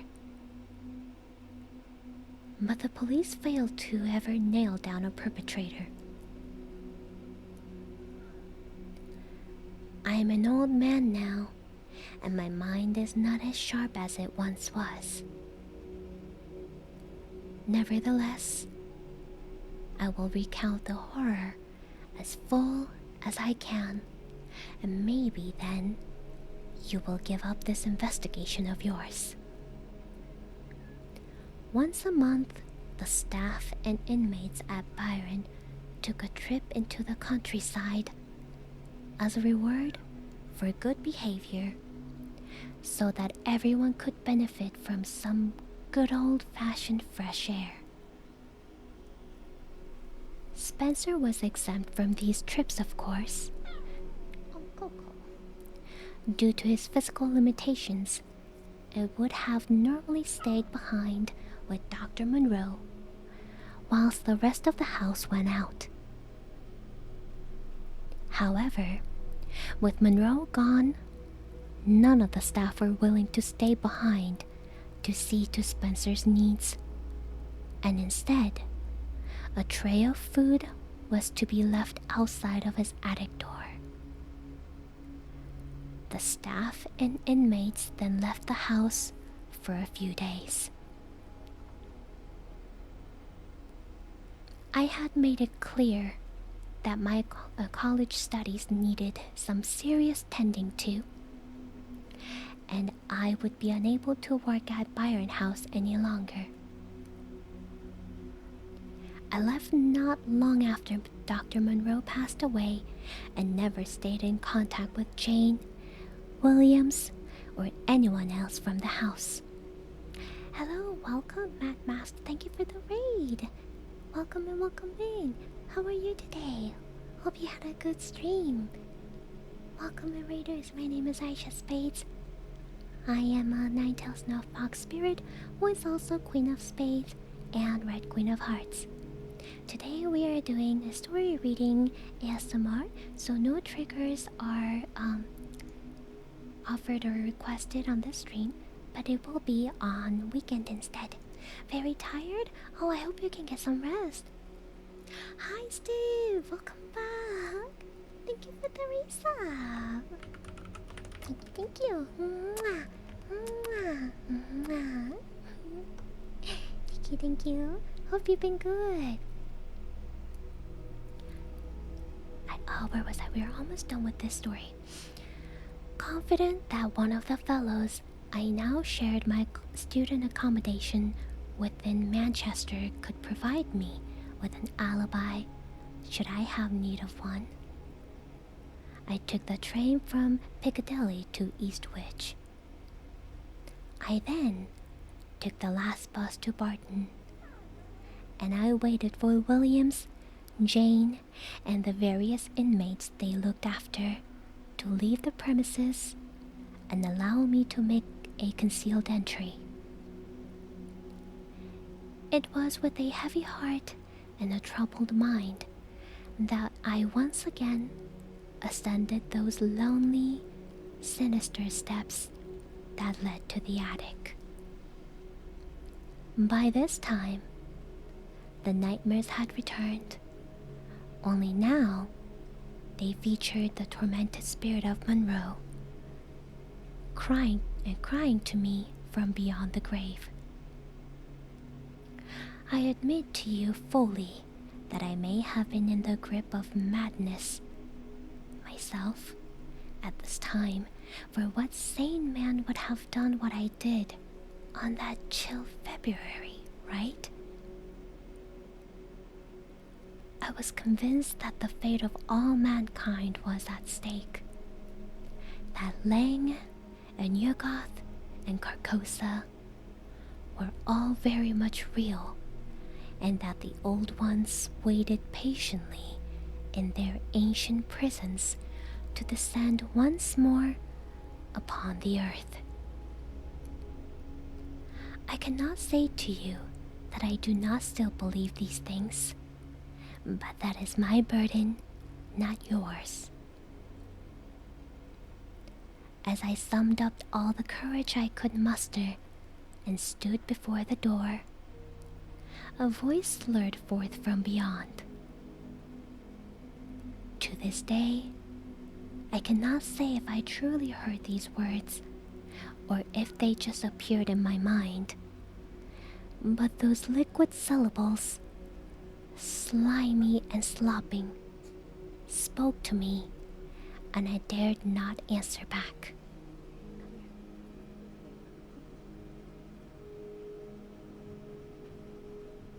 Okay.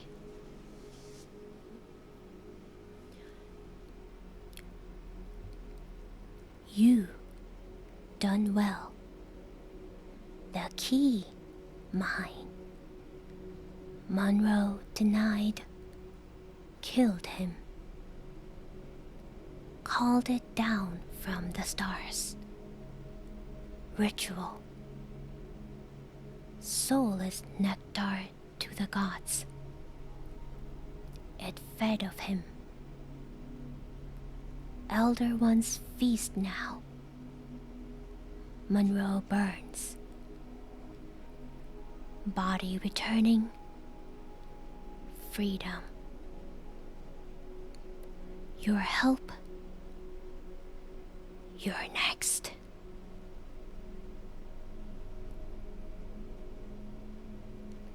My head spun with confusion, and my heart pounded with fear.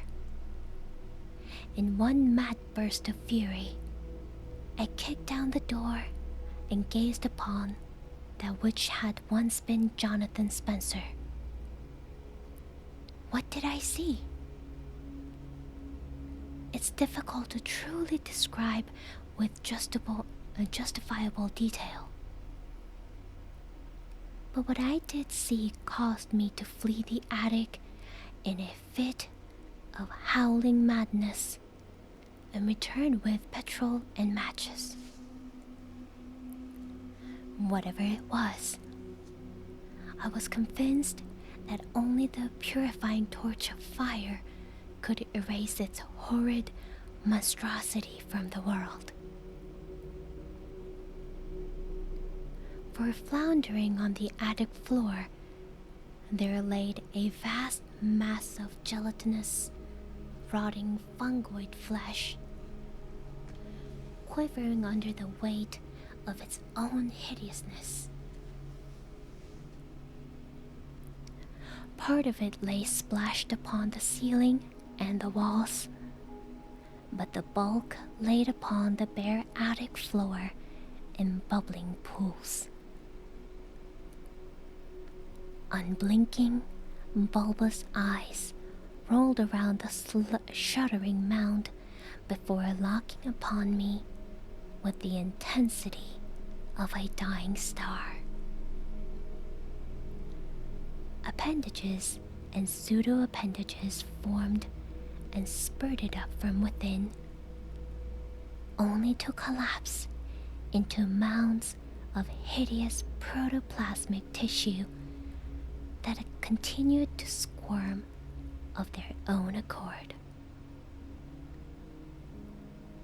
I think I saw a face, or at least the parts of a face crawling somewhere upon the surface of that blasphemous bulk. It was a rancid thing that had labored under the curse of Leng for more than half a century. A blob of squirming meat that was the laughing, gibbering, mocking form of Jonathan Spencer, inmate number 13, the Shambler in the Attic.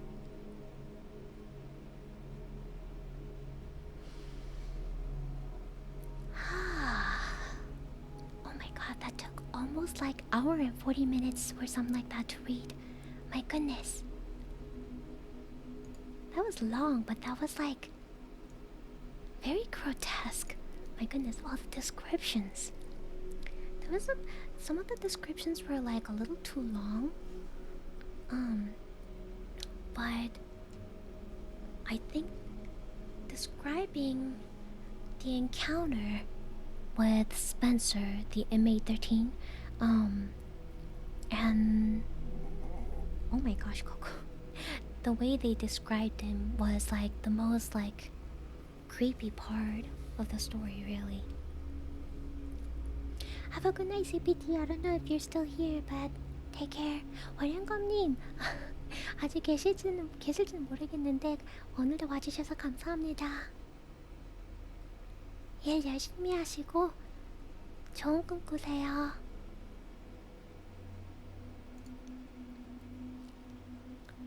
Alright, I'll do one more reading. That should give us enough time for like at least an hour before we head out. Let me see which one sounds more scarier. Maybe this one. Ooh.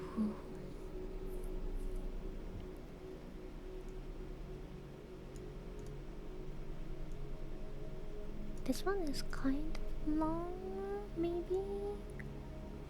Like, this one's another quite long one. I'm getting hungry.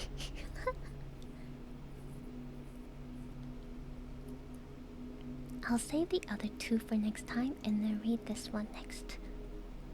Let me bookmark these real quick for short story time. Welcome in, welcome in. We're having a good time. Yeah, we'll definitely eat something after stream. For now, I'll hydrate.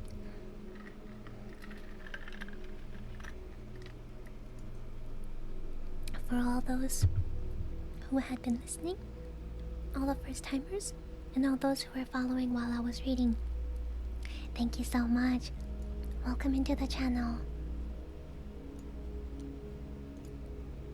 I'm gonna make a new folder. Creepypasta stories. And then bookmark this on there too. Okay. Hi, you, welcome. Alright, this will probably be another hour and a half long, I think.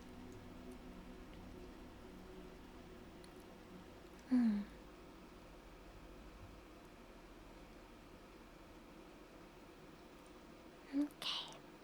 I do have snacks, but they're all kind of like crunchy. So I don't wanna like crunch on them while I'm reading. Oh, these are creepypasta stories from Creepypasta website. Okay, let me change the title of the story.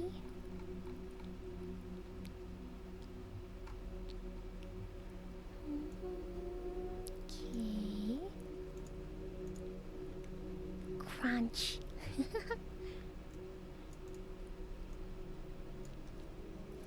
Buried in hanging hills by Tristan Mason. Alright, so question, because I can't really hear it myself. Do you hear the fan noise in the background? If so, is it louder than the ambience, like a background music?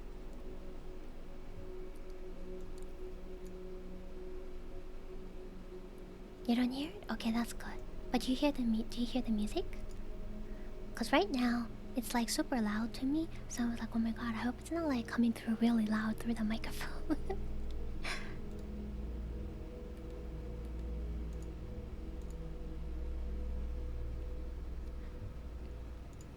Music's supposed to be there like really quiet, like very quiet ambience of like a creeping feeling.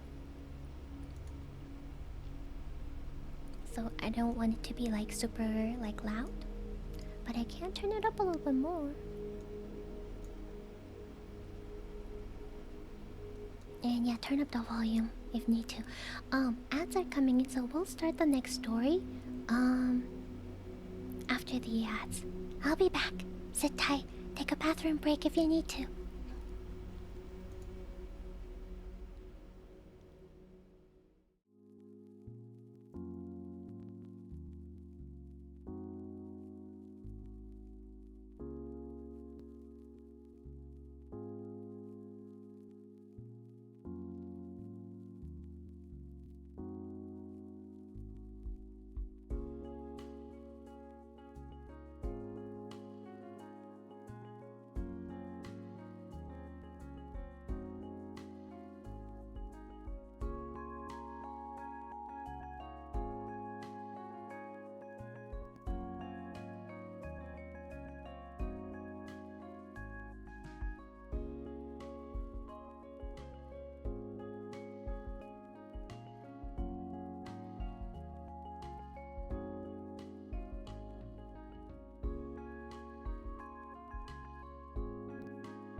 welcome. Hi, Bella. How are you?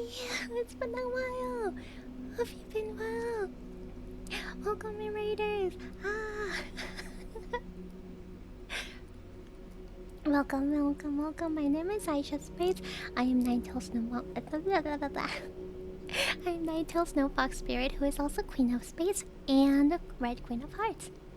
I'm actually a variety game streamer who also does ASMR about twice a week and some karaoke streams. Today's ASMR is reading creepypasta stories, so no triggers. Triggers and chatting ASMR will be on this weekend. Wow, Jedi! Jedi! Oh my gosh, I need to keep a track of these. Hold on. That would be a good time actually, now that I think about it. Ah, welcome, welcome. Thank you so much for the gifts. Hope you had a great time at your stream, Bella. If you haven't checked out BellaBot, please do so. Another amazing ASMR artist. I don't know if my mods are here right now or they passed out from story reading. Let me give you a shout out.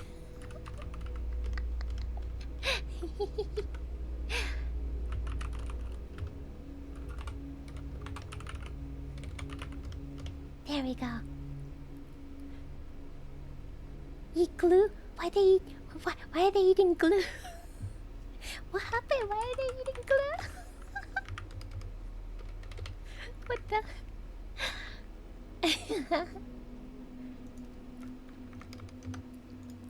Alright guys, hold on, let me keep track of these real quick. Well, if you need to go take care of some stuff or need to get some food or need to get some rest, please do so. Thank you so much for the raid again, I appreciate it. Alright, hold on. Okay. We had... I need to filter these real quick.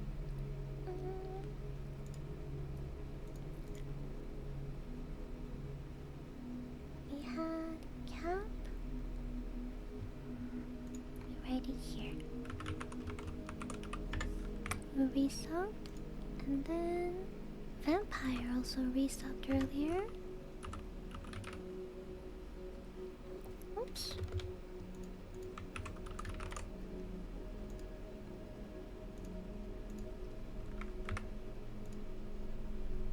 I think Vampire did. There we go. And then glue. Why are you guys eating glue? Are you eating it or are you sniffing it?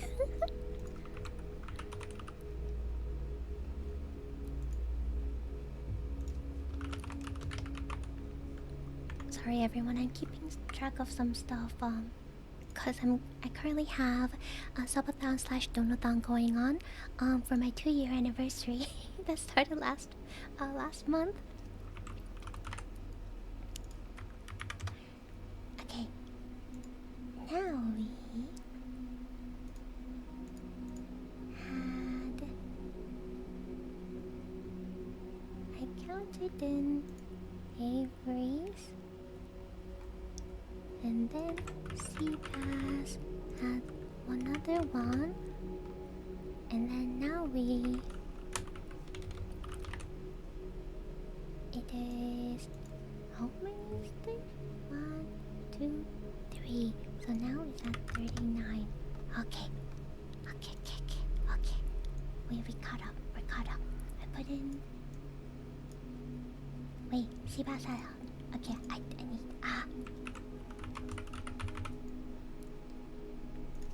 2270. Okay, we are good. We're all caught up. Now it's time to read our next story. Hi Seven, welcome in. Welcome in everyone. Hope you can relax, sit back, and enjoy the story time. We have one more story to read before we end it, and before I hand you guys over to another ASMR artist. The first story about the similar length that this story is about the similar length that we have as the first story. And the first one that we just read lasted about an hour and like 40-50 minutes almost. So I'm expecting the next one to last about close to that as well. Hopefully. I'm a bleach kind of guy, always has. Oh my god. Oh, you guys. Let me munch on one more snack because I'm hungry.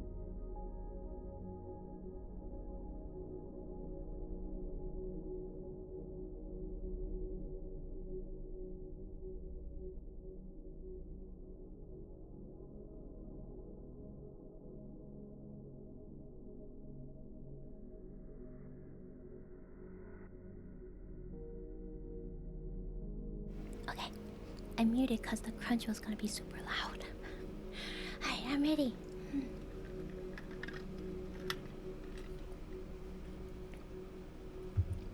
Quick reminder, you may hear some background noises, weird, silly grunting sounds, or, cackling. That's my dog, who's currently sitting on my lap because she's being very needy. I put her down and then she just kept whining, so she's currently sitting on my lap. And also, while I'm reading the story, I will be very focused and I won't be able to reply back to anybody asking me questions and stuff, or greeting people. So I apologize, so that we won't be like breaking the flow of the story too much. Just sit back and relax. Listen to the creepypasta story. You want the crunch? Do you want to hear the crunch? See how loud it is? I'm gonna like step away from the microphone a little bit. Oh, how loud is it gonna be?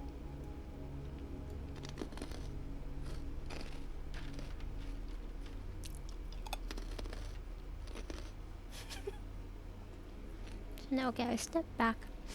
You're like far back. Crunch. Alright, we're starting now.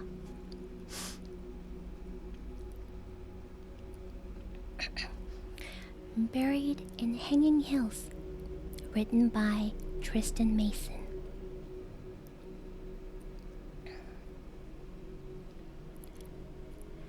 When Jade was only 12 years old, her father came home one afternoon with his arms and legs covered in claw marks. Jade felt confused and excited about his appearance. While she didn't like seeing her dad hurt, she wondered if he finally bought her the cat or dog she wanted. He wasn't good with animals, and she figured it must have attacked him on the car ride home. To Jade's dismay, he didn't dare hug her or call her his little troll, a nickname he gave her for the vibrantly colored hair extensions she always wore. He hurried into the bathroom and shut the door. Second time. This isn't good at all. She heard him say through the door. I have to. The rest of his words were muffled and eventually drowned out by the sound of blasting water from the shower. He had been acting strange for the past few weeks. This instance proved no exception. She wasn't particularly bothered by the late nights he spent at the office or the number of business trips he took to some faraway state. When he asked her to stop calling her dad one day and to call him Frank, she knew something was seriously wrong.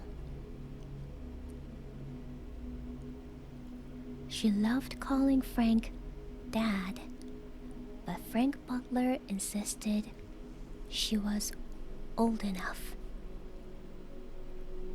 For a long time, Jade thought this had something to do with the divorce, but now she wasn't sure at all.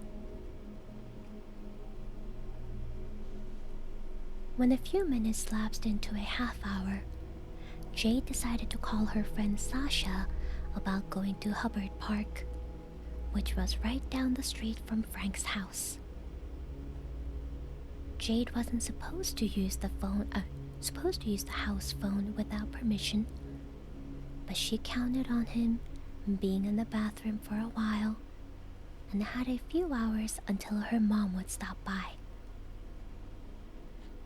She cautiously dialed Sasha's number, listening for any changes in sound from the bathroom. Hey, Sash. What's up, JD Ben? Oh god, that commercial is so old. Want to go to Hubbard? I guess? I thought you were with... What's he want you to call him again? Frank. He's so weird. Ugh, so weird. Sasha repeated, laughing. Yeah, I'll go.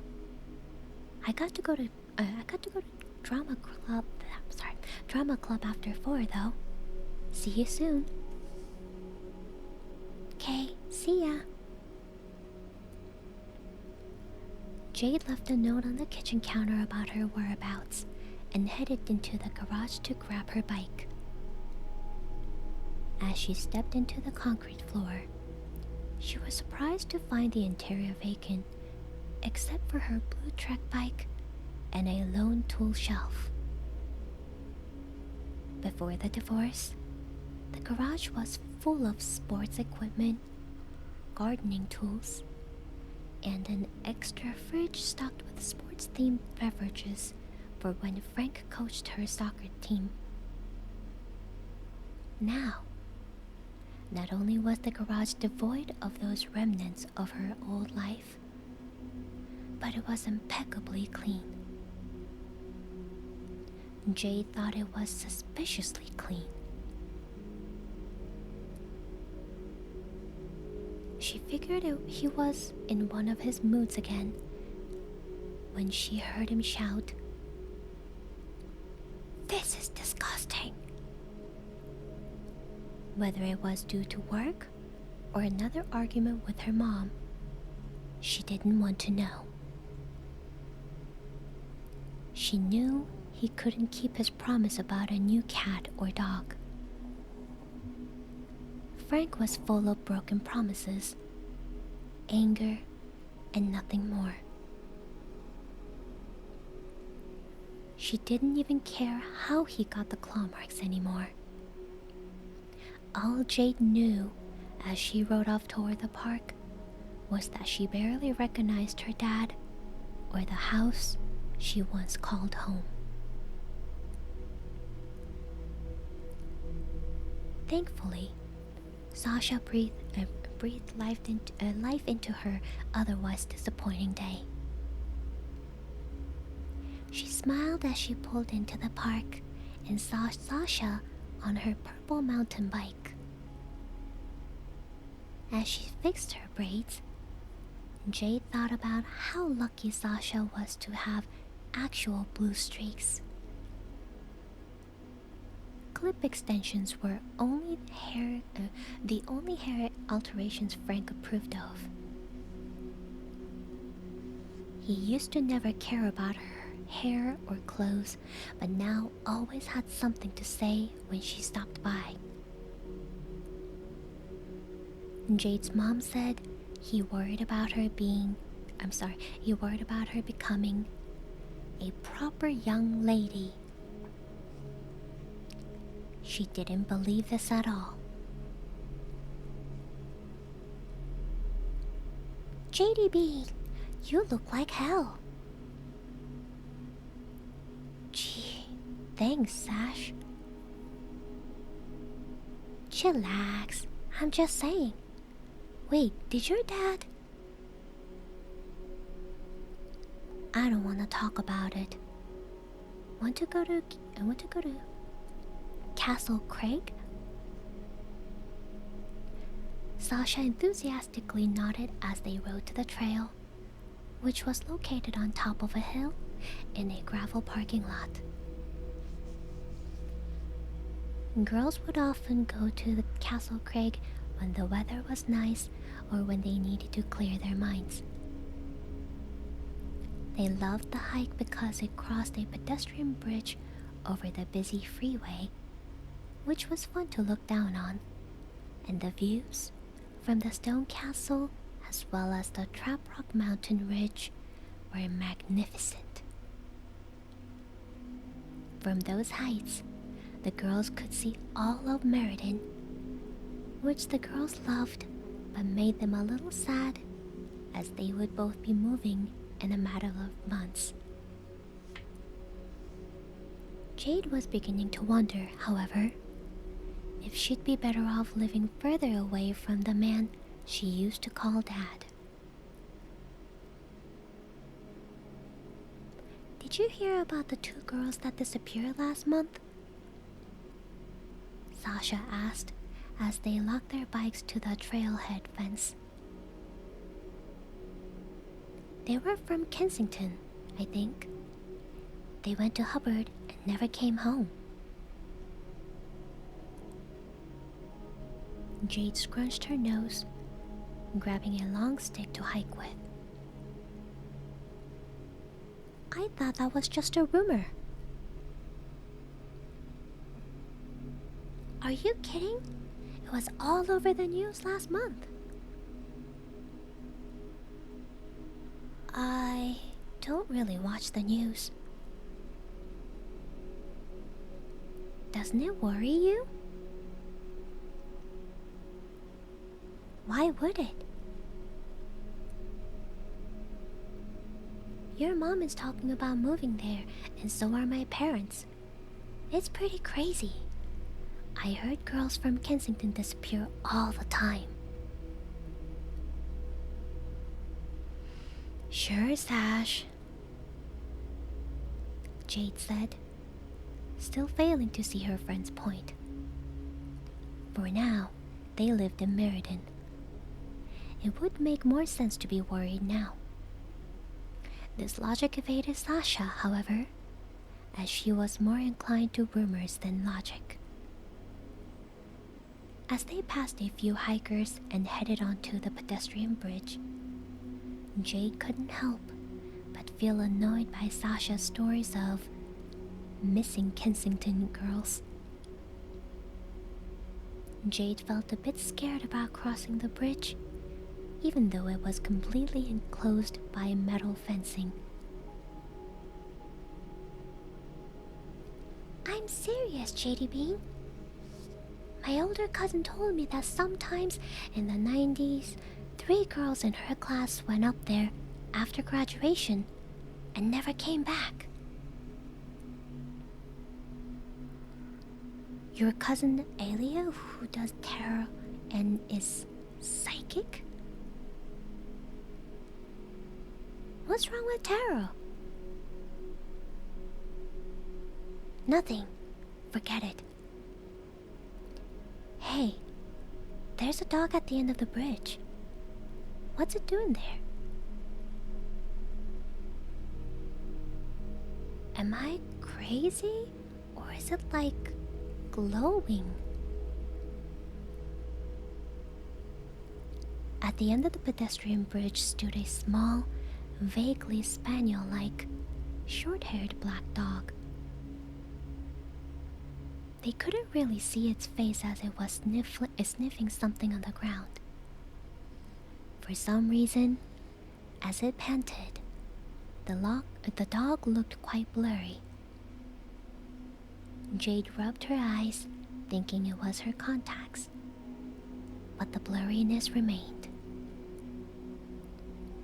Something wasn't right about the dog. As they walked over the bridge in caution, it still seemed blurry and wouldn't look at them. The dog wasn't fazed by the girls' loud footsteps or the booming traffic below. Jade could almost see the glow Sasha mentioned a small layer of fog circulating its body.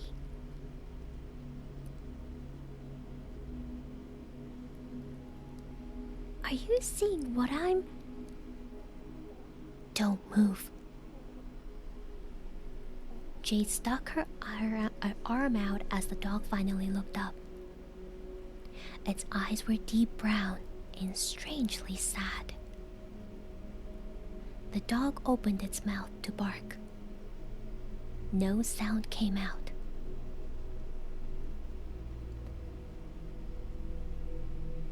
I don't like this. Let's get out of here. Jesus Christ, Sash!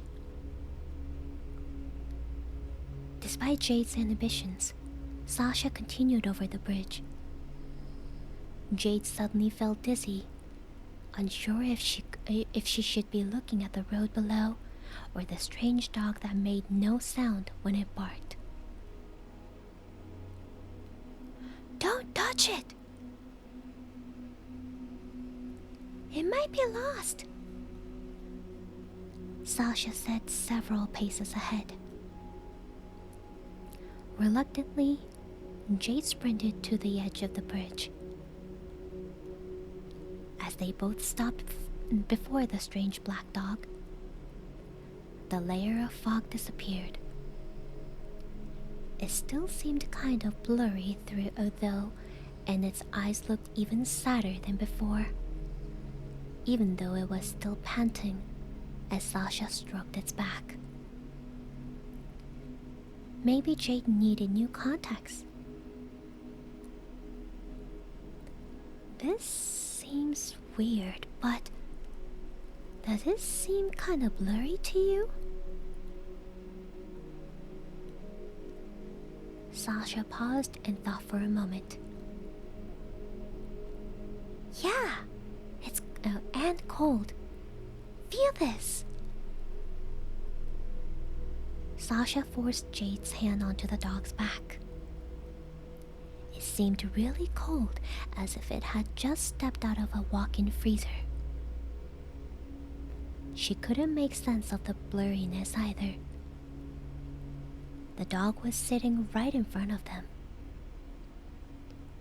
She remembered the Photoshop program she used in computer class and how her teacher taught her how to blur objects. None of this made sense.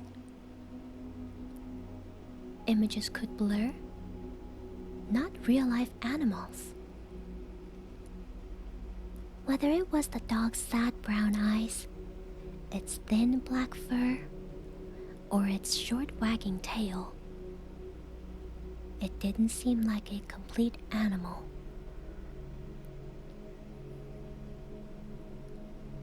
This makes no sense.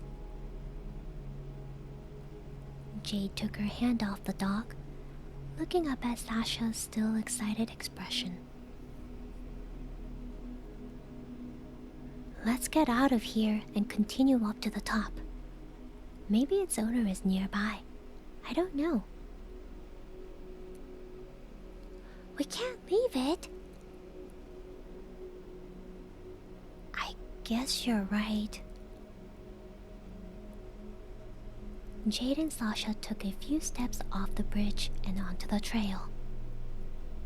Even though Sasha happily petted the dog, Jade didn't want to be anywhere near it. The more she looked away, however, the dizzier she felt.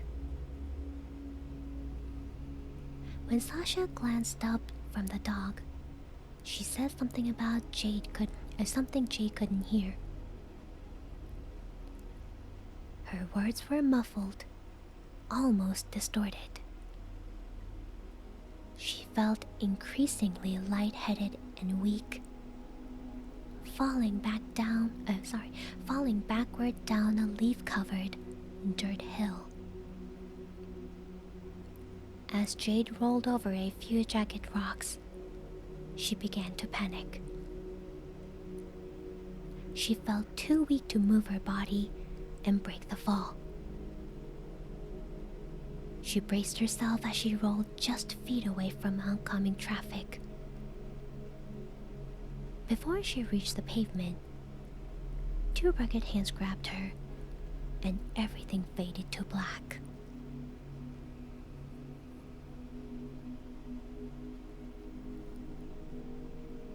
Jade opened her eyes to meet two arid blue-ons.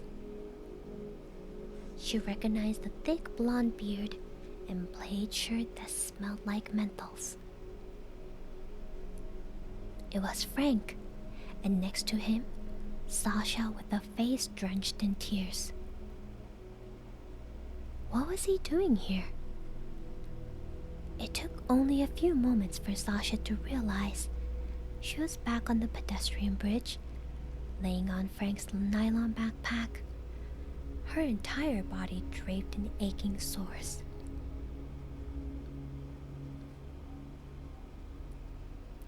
Are you okay, sweetheart? Yeah. What are you doing here? Oh my god, JD Bean! Sasha threw her arms around her and squeezed tightly. Jade groaned, and Sasha profusely apologized. I'm so sorry. It's just... that was so scary. Are you sure you're okay? Yeah. Dad. I mean, Frank. What are you doing here? He laughed, which she found quite odd given the circumstances. Despite taking a shower, his long beard and scruffy hair seemed dirty. There were also more marks on his face. It's quite a coincidence, actually. I was heading to the hardware store and pulled to the side of the road because I blew a tire. I heard a loud noise coming down the hill, and there was my little troll. Frank hugged her tightly. Jade embraced him as he sounded like he was ready to sob. Honey, you have to be careful where you hike. You know this.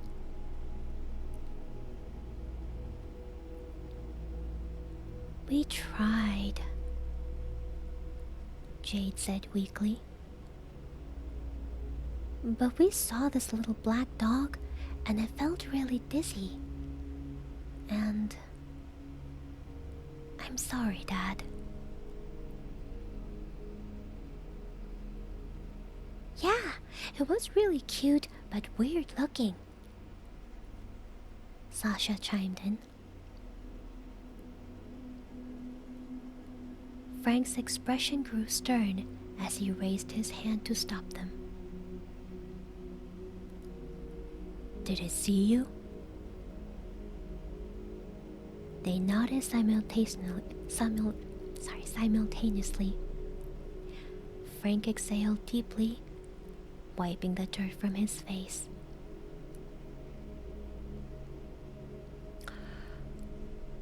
This is going to sound crazy, girls, but you just have to, trust me. That was no normal dog. Some say a little black dog haunts these hills. What? Like a ghost? Sasha blurted out. Something like that. Frank, I thought you didn't believe in those things.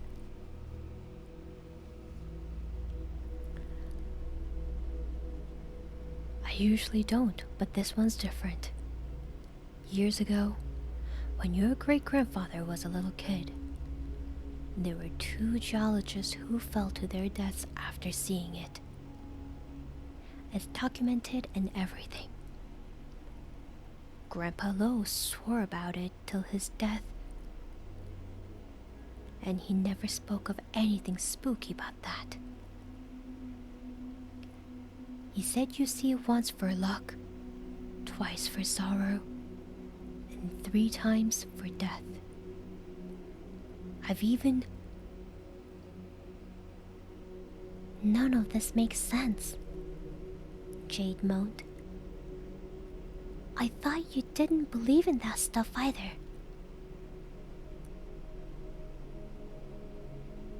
And she didn't have much luck.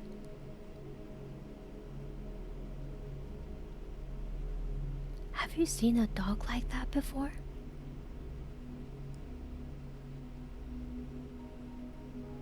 Jade studied Frank's expression for a moment to be sure that he was serious. They barely had any deep conversations since the divorce, but all of a sudden, he was launching into this weird folktale. Oddly enough, what he said made sense. A memory deep within Jade unlocked. One from years ago, when she was lost in Hubbard Park. She was no more than 4 years old. She felt scared until she saw a small black dog standing by a tree. It stayed there until her parents found her. Why had she forgotten? Then again, she had forgotten a lot over the years.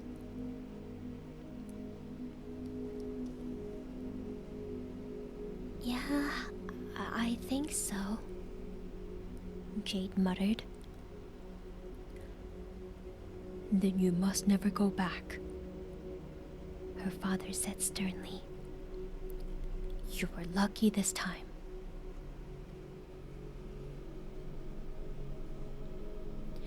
Unlike the first time Jade saw the black dog, the second time stayed with her for years. An encounter strange and horrifying enough for her to never return to Hubbard Park. Sasha thought Frank was going crazy after the divorce, that his belief was a product of his insanity, along with wanting to be called by his first name. Jade wasn't sure at all. She never developed a belief in the supernatural other than in this instance. Sasha became even more skeptical over the years after dating a guy named Jordan who believed in everything paranormal. At one point, Jade dated Jordan's friend Miguel. He was equally a believer, but somehow more rational. Whenever the three of them mentioned the black dog incident and their varying beliefs, Jade shut them down. After her 27th birthday, it became easier to shut everyone out. She broke up with Miguel and moved into a dilapidated house in Winstead with Colt, her slightly effeminate college roommate. He hated talking about anything even remotely scary and never brought up Jade's past, so their living arrangement worked perfectly. Still, she couldn't shake some things from her childhood. She still felt uncomfortable seeing someone walk a run-of-the-mill black dog around town. She still felt uncomfortable calling her dad Frank, even though he became less of a dad over the years. When Colt told Jade she should try therapy one night, she agreed to his surprise.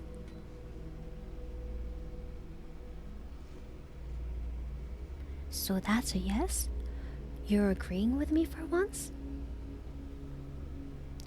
Colt said as they stared into the glow of an autumn bonfire. I thought you said therapy was stupid. I never said that. Jade slightly nudged him. Besides, maybe I was stupid for doubting you.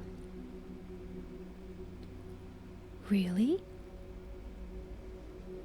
Yeah, I mean, it hasn't always been easy.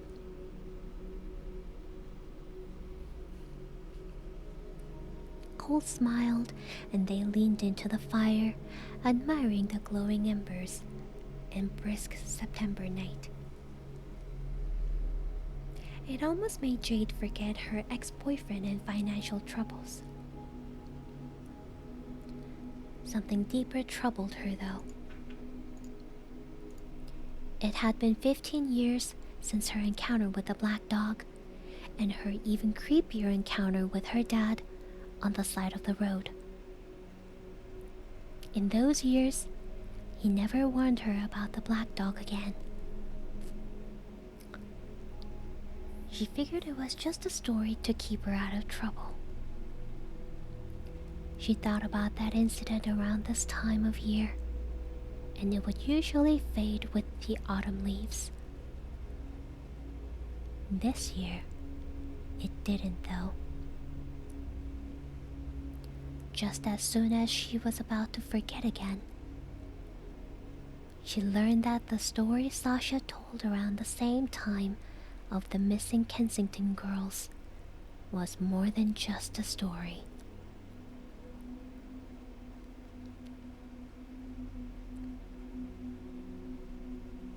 What are you reading about on your phone so intently?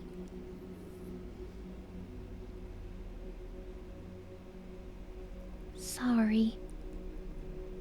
Jade looked up at Colt, who was roasting a marshmallow on a stick. I'm reading about those girls from Kensington who disappeared in the 90s.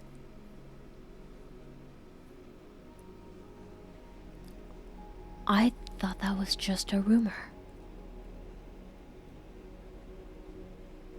Apparently not. Here's the weird thing. I'm reading this breaking news article, and apparently there's 2 girls from Kensington who have disappeared around that park again. Chloe Peters and Alexa... Oh no. What? Jade read the name a few times over to make sure she had the name right. It can't be. He didn't.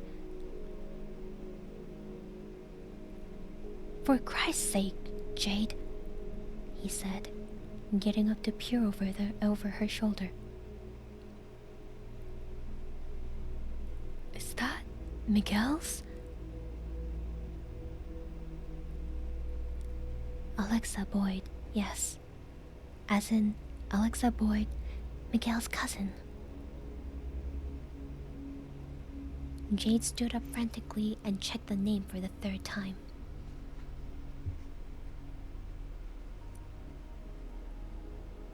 Yeah, that's his cousin.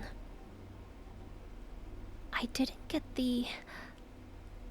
Oh, never mind. The alert came earlier this morning. How could I not notice?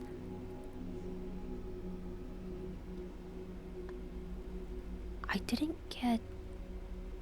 Oh shit. Cole checked his phone as well and scrolled through the messages. I didn't see it either, but the alert came earlier today. Chloe Peters and Alexa Boyd, 2 12-year-old girls from Kensington, Connecticut, disappeared around Hubbard Park on Thursday morning. That was a little over 24 hours ago.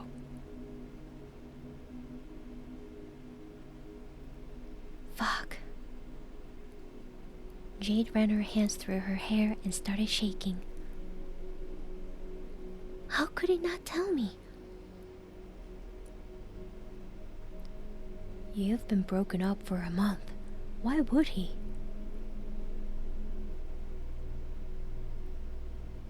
You don't understand, Colt. I knew his family. I loved them. Have you talked to him in a month? No, not really. But what do we do? Cole sat back down on his lawn chair, and Jade frantically scrolled through the article for a fourth time, just to make sure. What can we do?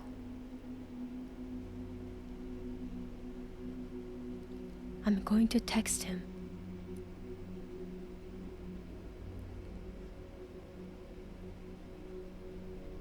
Don't, please. I have to. I knew Alexa. I loved her.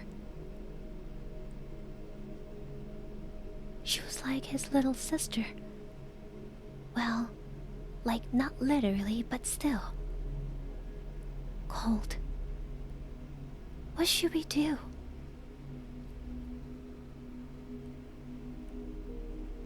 Cole stared deeper into the fire as Jade paced back and forth, contemplating whether or not she should text Miguel. When she finally couldn't stand it anymore, Jade stopped looking at Colt and started texting Miguel. She wasn't sure which line of text she wanted to choose and kept erasing her responses. Finally, Cole snatched Jade's phone from her, choosing, I heard about Alexa.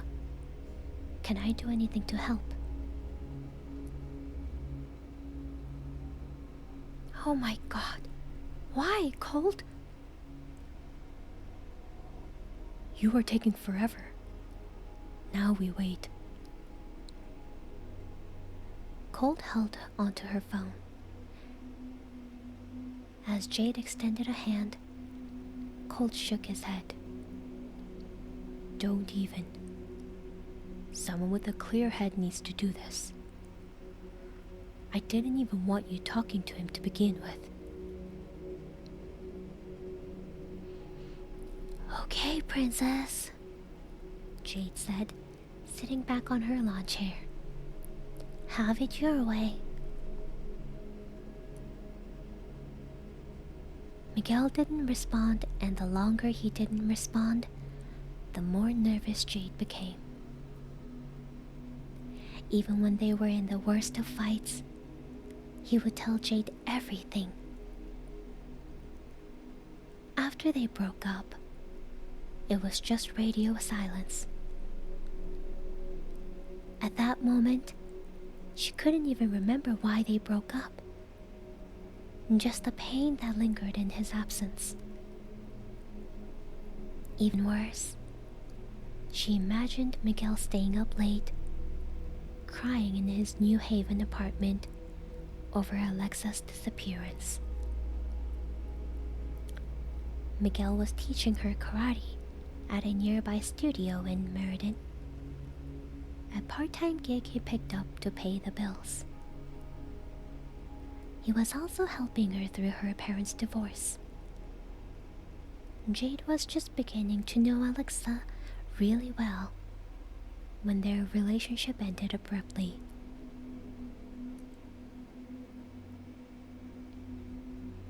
I want to go there, Colt, she said, almost in tears as they were putting out the fire. I just want to get in my car and drive there. He shouldn't be alone through this.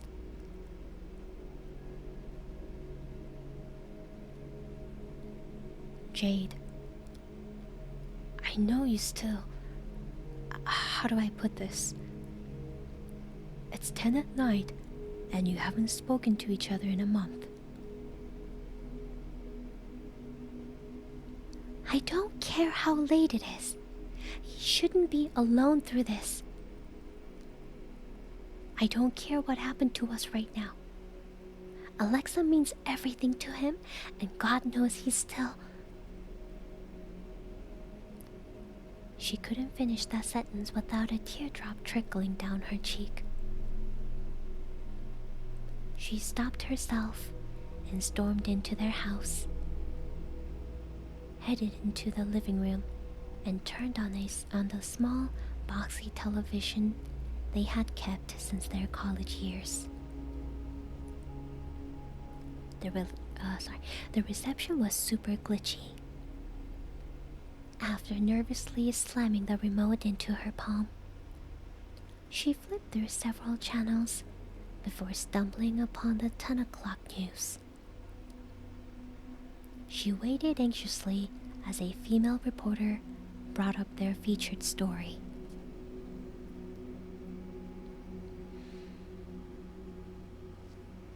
A tragedy in Meriden, Connecticut.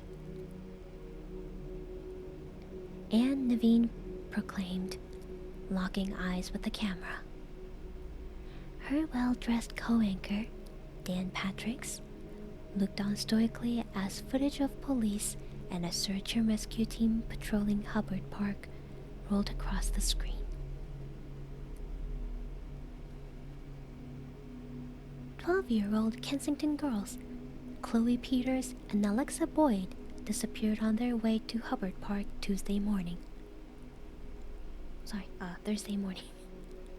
An Amber Alert has been issued, and police and locals have engaged in a non-stop search for the two girls." Jade and Cole looked on helplessly as an anchor interviewed an older couple in the park. The text on the bottom of the screen made her stomach churn. The search for missing Kensington girls underway. While the couple admitted that they hadn't seen the two girls, they confessed to spotting a strange man in the woods on their way up to Castle Craig.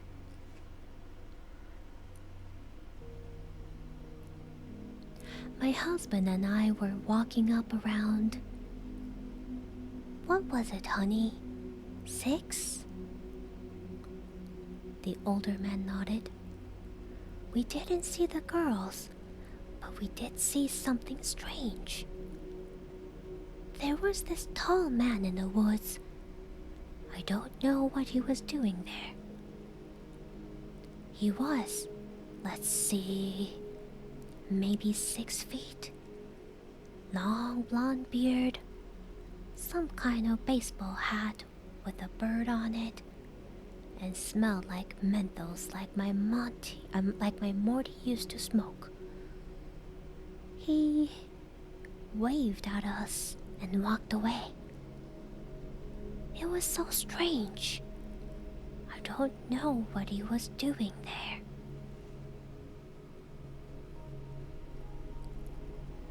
An aggressive headache overwhelmed Jade's senses as the reporter continued on about police cautioning the public that there were no suspects yet, but to keep a watchful eye. The woman's description of the blonde beard and stench of menthols took Jade instantly back to her childhood. Even Colt, who only met Frank once during college, gave Jade a look. The woman gave a universal description. "She saw my dad. Frank." I was about to say, what the hell was he doing in the woods? Maybe he was looking for something? The timing it just seems weird. Frank's a weird guy. I'll be right back.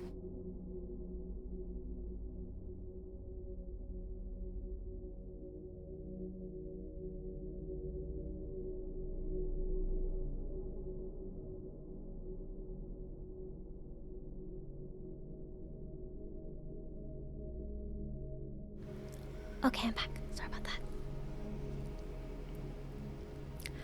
With those words, the conversation faded to silence as the news story changed to one about a local sports team changing its name.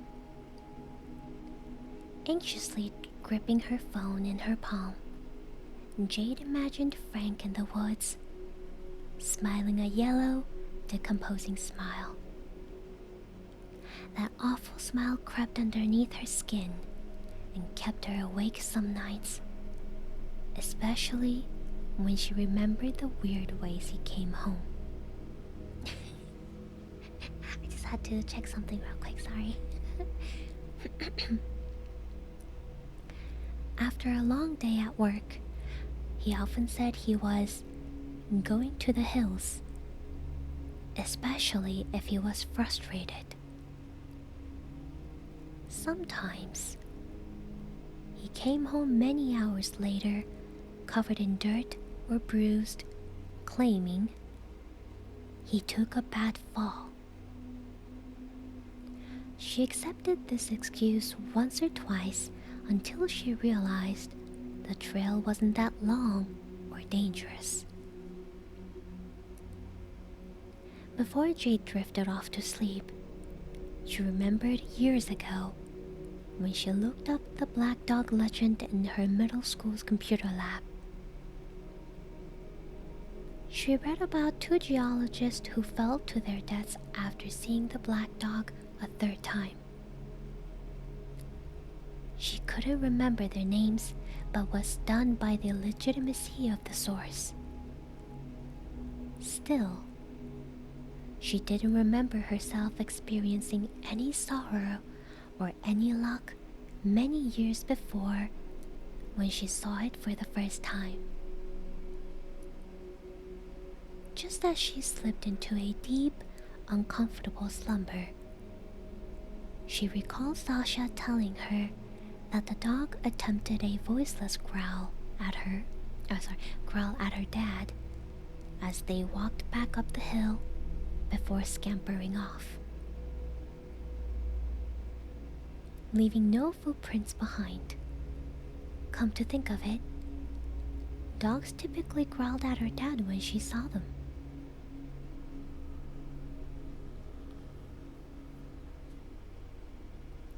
When Jade awoke the next morning, she had a thought dancing on the tip of her tongue, and Colt knew exactly what it was.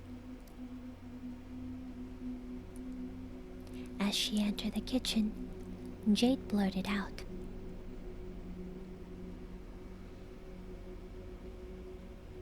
"I think my dad might be a serial killer." Colt looked up from his cereal and sighed. "You're so predictable." What do you mean? You don't remember those last several times you called your dad a serial killer? He fits the profile. He's a loner. He goes on long walks and long trips alone, and when young girls disappear, it's always around where he lives. I knew you would say that. One description about your weird dad on TV, and all of a sudden...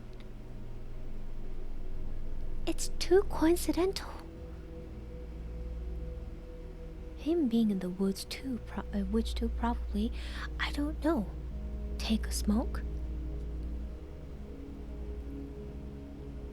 On the day the girls disappeared? So what? He lives right near the hills. And what about his weird black dog story on the day he just so happened to see me on the side of the road? Seems like misdirection. Oh God, not the damn black dog. Do you actually believe in that? No, I don't know. I mean, of course not. It just seems like a weird thing to say at a weird time. And the dog was blurry and made no noise when it barked. What does that have to do with anything? Also, everything's blurry when you remember your childhood. I love you, but it's almost like you want him to be a serial killer.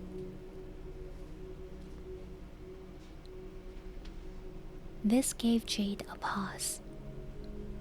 Until Colt pointed it out, she hadn't considered how often she mentioned her dad's serial killer vibes or her uneasy encounter with the black dog when she was young.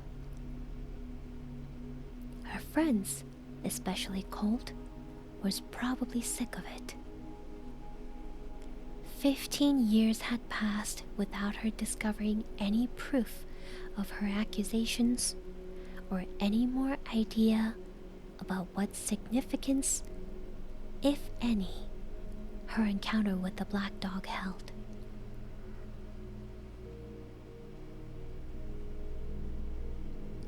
I can't believe I'm saying this, but would you like to go to the Hubbard Park today?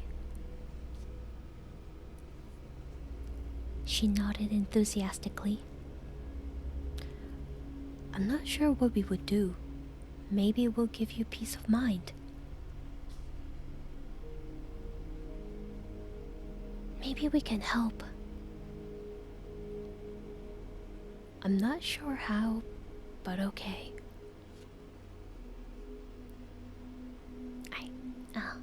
Good quick break time. Ads coming in. I'll be back in a couple minutes.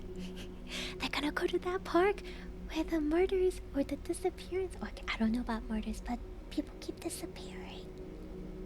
We'll see what happens when we come back. Sit tight, take a quick bathroom break if you need to, or stretch.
Oh, fuck. Thank you, Nowie. Thank you.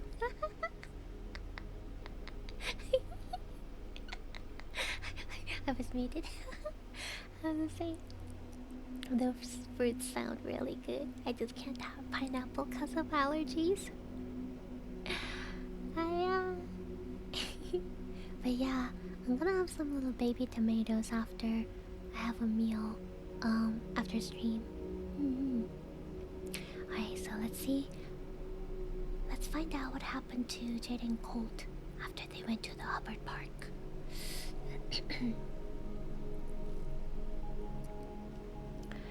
After finishing their breakfast, they put on their barely used hiking shoes and Colt drove them to Hubbard Park.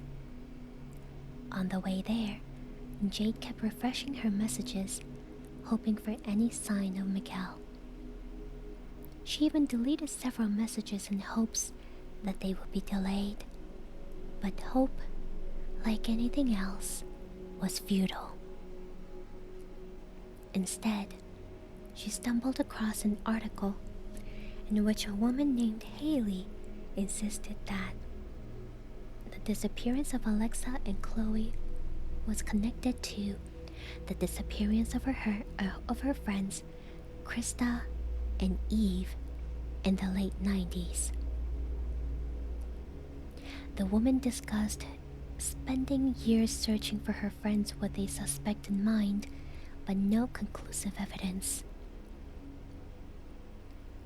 Jade wasn't sure if she had omitted the suspect's name or if the news site chose not to publish at all.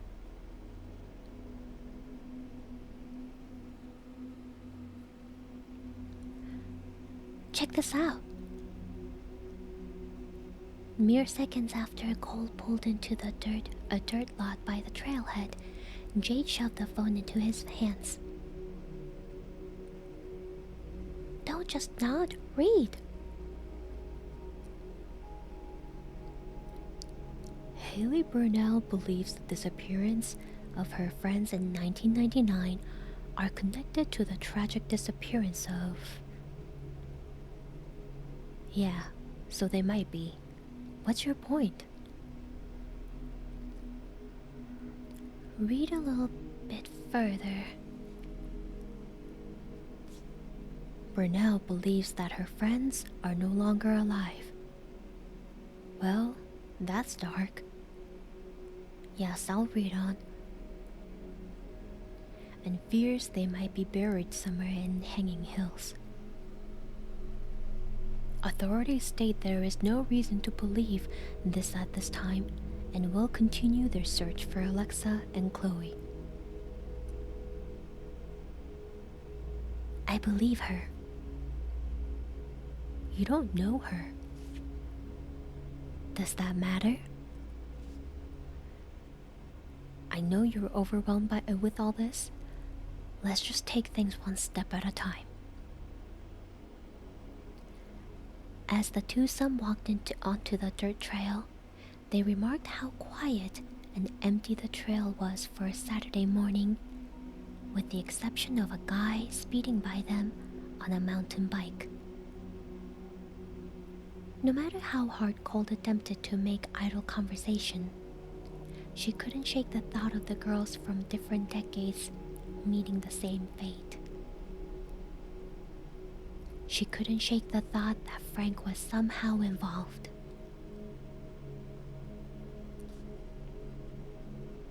Jade felt her mind and body slip into autopilot as Colt droned on about his own relationship troubles and how steep the hill was. Colt didn't have the body type or demeanor for hiking, so they took a short break halfway up the hill. He sat upon a rock, griping about how they should have packed a water bottle. She paid no mind to his banter as she saw a figure standing at the top of the trail that stopped abruptly at a winding road. She could recognize the wavy, shoulder-length brown hair, slightly muscular build, and well-worn Nirvana smiley t-shirt from anywhere. He was staring at something across the road.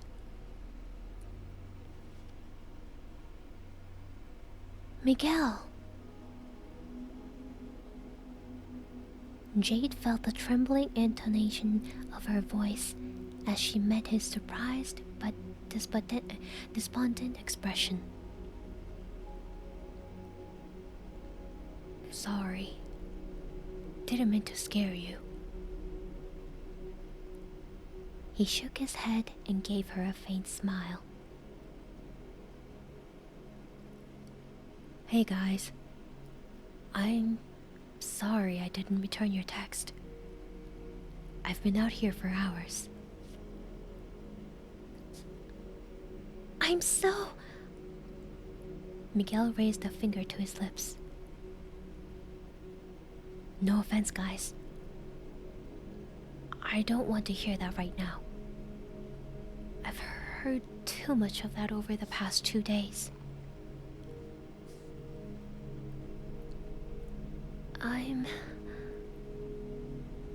Jade struggled to find the right words. Look, we're here to help. Cold's eyes widened, but after processing those words, he nodded in agreement. Thanks, guys. I'm not sure what we can do. I'm not sure how to start. The police searched the area with their dogs over the past 2 days and didn't find anything. They've moved on to the other areas.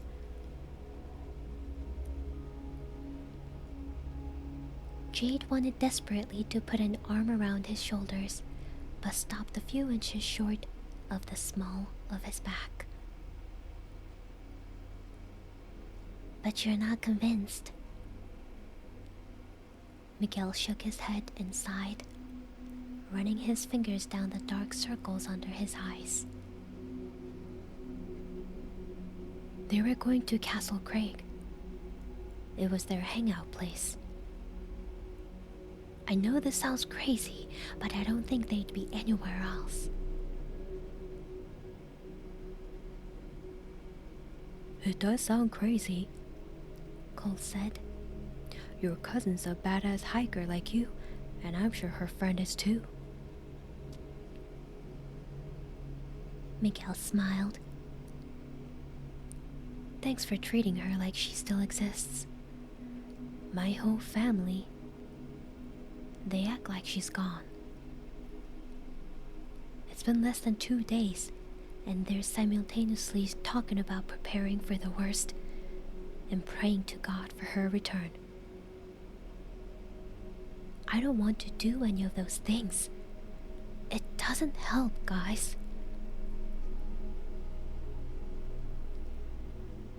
Clenching his fists and holding back tears, Miguel motioned for them to step onto the road. I've been all over these godforsaken woods. The only place I haven't been yet today is Castle Craig. People are idiots, so we have to be careful walking up. Colt and Jade nodded as they crossed onto the left side of the road.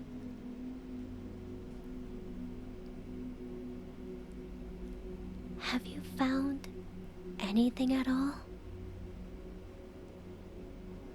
Jade noticed her own nervous inflections, but it didn't matter. It felt good just to be near him again. She noticed he was skinnier, and not in a healthy sort of way, but skinny like the month his adoptive father took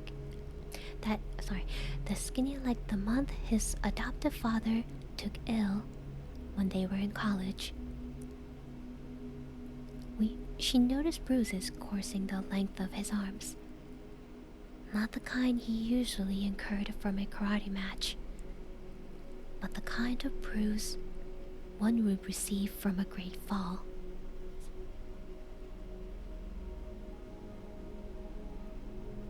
Just some footsteps off the trail. But I don't have the type of expertise to tell what those are. Times like these make me wish my Uncle Tony was still alive, Cold remarked. They could see the tower from their vantage point, and surprisingly, few cars in the parking lot surrounding it. He was a detective.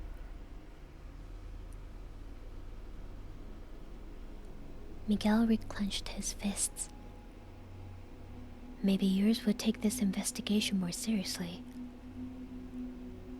Hey, Jade. You okay? The three of them turned around to see a small, vaguely spaniel-like, short-haired black dog. Jade felt all the hairs on her neck pierce her skin as the dog sat by the curbside, happily panting. But without a sound, as Miguel and Colt eagerly pet it. Just like years ago, the dog looked simultaneously blurry and vibrantly clear, especially its brown and strangely sad eyes.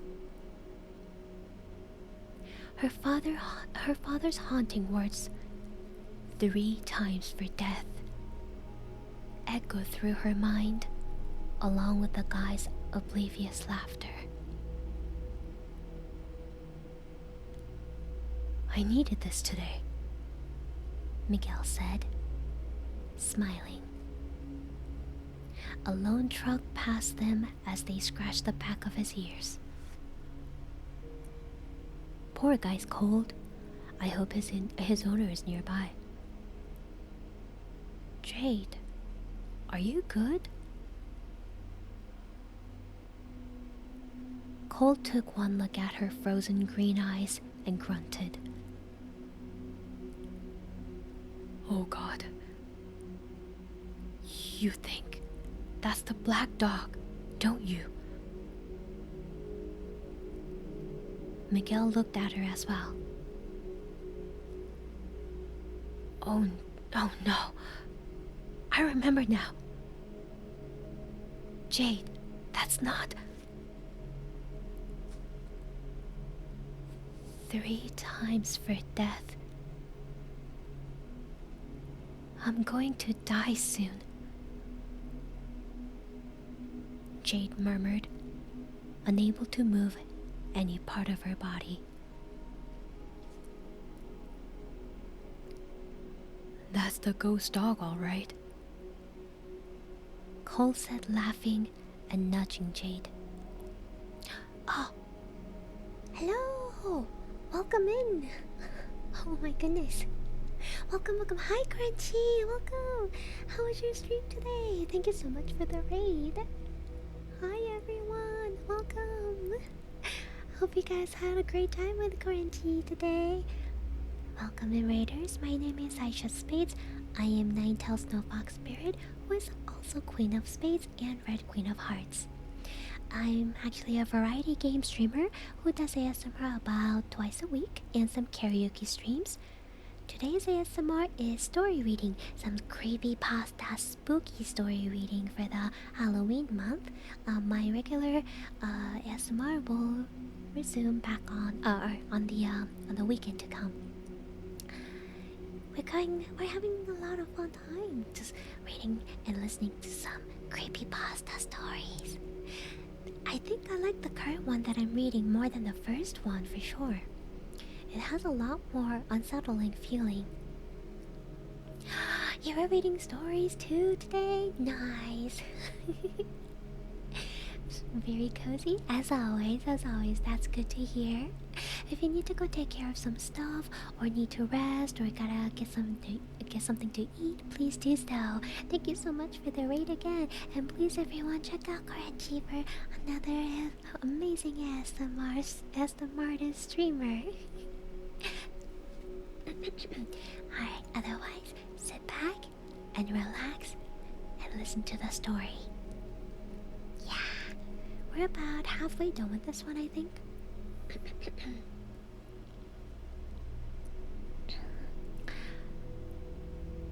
Ease up on her. Miguel placed an arm around her back. It's just a dog, Jade. It's really friendly too. It looks young too. It can't be the one you saw years ago.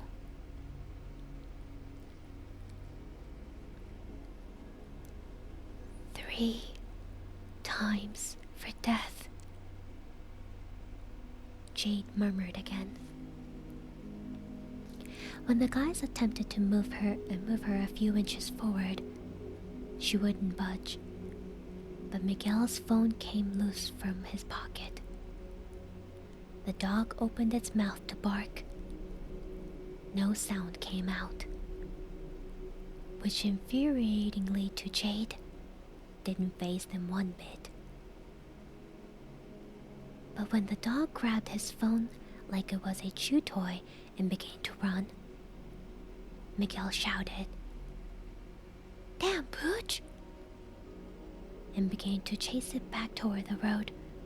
Colt followed stragglingly along. "Guys, don't!" Jade finally managed to shout as they sped back down the road and toward the trail.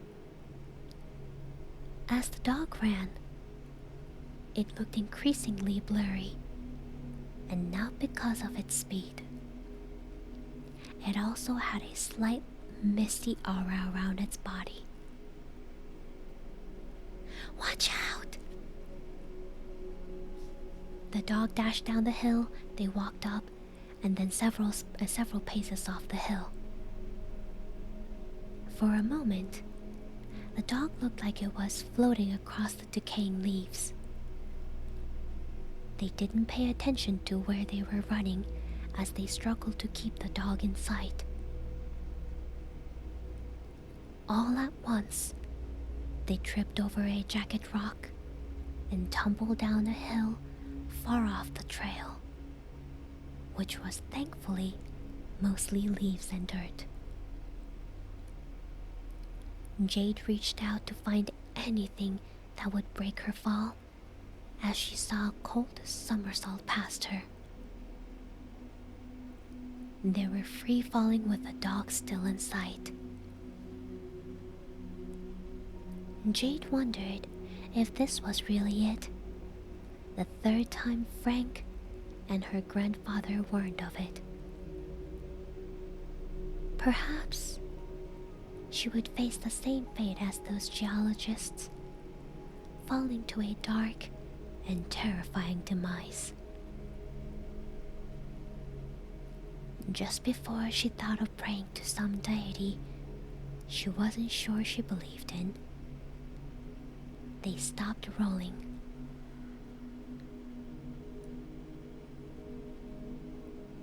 Miguel was the first one to stand up, shouting obscenities before bending over to help Jade first and Colt, who almost pulled him over.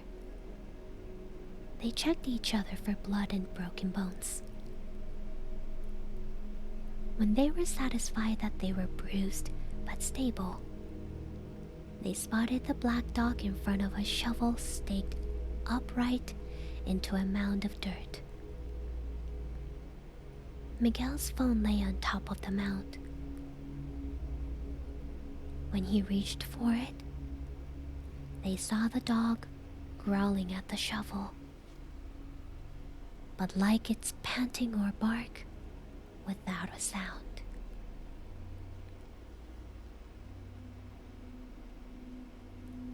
"Oh my god, that's a gravedigger's shovel. A really old one too," Cole said. "My grandpa brought one of these home from a crime scene once." "That's so eerie." Miguel reached to grab the shovel at its handle, but Jade gripped his wrist. What is it?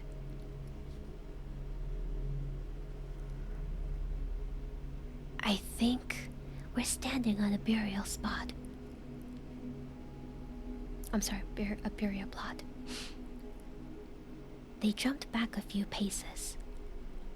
The mound of dirt was outlined in a near-perfect rectangle of about 5 feet in length and maybe a couple in width. That's a human body under there. Jade stammered. She was certain enough to make that claim, remembering her late uncle's burial years back. We've got to find our way out of here and tell the police. Yeah, Cole said, visibly shaken by the scene. Jade was breathing heavily when the dog rubbed his head against her leg. Hesitantly, she looked into its sad brown eyes and touched its frigid back. She was certain this was the same dog she had seen years ago. Why it wasn't invisible like a ghost, she wasn't sure. But it didn't seem menacing one bit. Despite how young and short the dog looked, its touch indicated it was an old soul, one that lived perhaps countless lifetimes.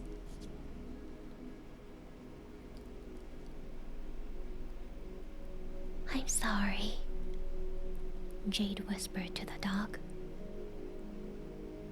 You are trying to help.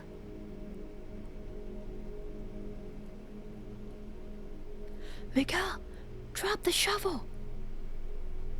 Cole suddenly shouted. Miguel was digging tenaciously into the dirt, tears streaming down his cheeks. Miguel, stop! Jade screamed. They grabbed onto each arm, but Miguel pulled himself away, practically diving with the shovel. Come on, Miguel, let go! It could be them! It could be them! The three toppled onto the plot and covered their ears. A sudden crack or bang pierced the air. Miguel looked fearfully over his shoulder as the bang repeated a few times. By the time Jade and Colt also realized what it was, Miguel was also screaming, "Run!" The sound of gunfire was unmistakable. They weren't sure where it was coming from, just that they had to run, no matter how blindly, away from the sound, which grew closer and closer. They were running back up the hill where they fell. They were running back up the hill where they fell down, or so Jade thought. She wasn't sure if she could still hear gunfire, or if it was all in her head. But she was too terrified to look back. For a moment, Jade thought the dog was running beside them. But when she turned to her left, she saw Colt starting to lag behind. She yelled for Miguel to slow down, grasping onto Colt, who was practically hyperventilating as they finally crossed back onto the main trail. They no longer heard the sound of gunfire. They fell to their knees, coughing and wheezing, struggling to gain awareness of their surroundings. Colt doubled over and vomited onto a pile of leaves. Jade grabbed onto his back and emptied what little contents he had left from a light breakfast. I'm sorry, Colt uttered weakly. No, honey, Jade said. It's not behind us anymore. Miguel, if you have service, call the police.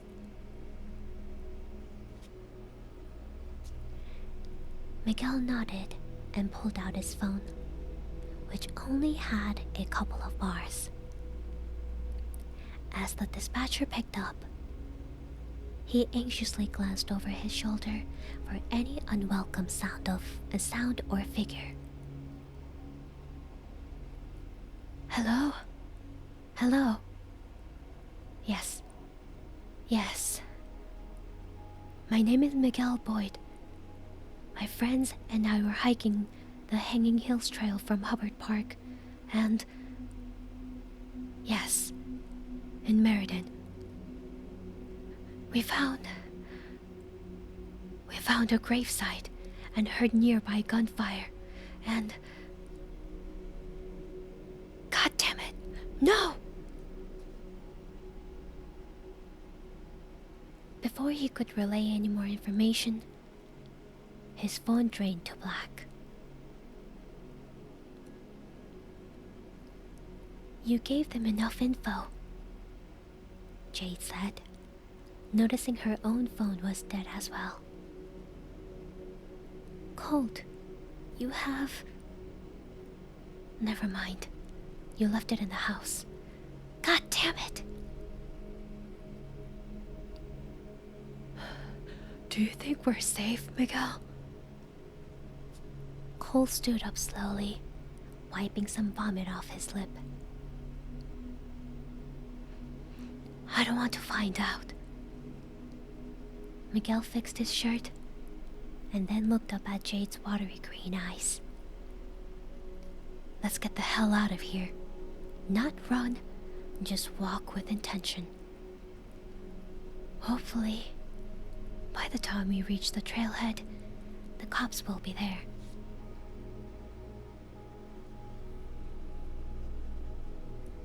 The three of them walked side by side in silence over the footbridge and back to the parking lot. There were still no hikers on the trail. Jade didn't know what to say. She was both terrified and relieved. The dog she feared for all those years was nothing to fear at all. She wasn't sure if it was a spirit or some type of immortal entity, but it wasn't the evil creature, Frank, or the countless individuals that encountered the dog that made it out to be. If anything, it wasn't angry at the people who saw it for a second or third time, but trying to seek help. Something far more evil lurked within those hills. The black dog was warning of that evil. At that moment, Frank's fear all those years ago seemed infinitely less likely to relate to a curse or a legend.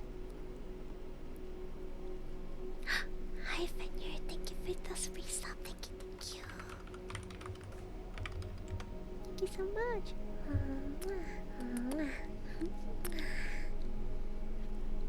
Also, welcome in new followers. Welcome. When they reached the trailhead, a single police cruiser sat idling in the parking lot. The three of them rushed over to the lone officer, who was caught off guard as they gathered around him. After motioning for them to calm down, and that he could only hear one person at a time. He took their statement.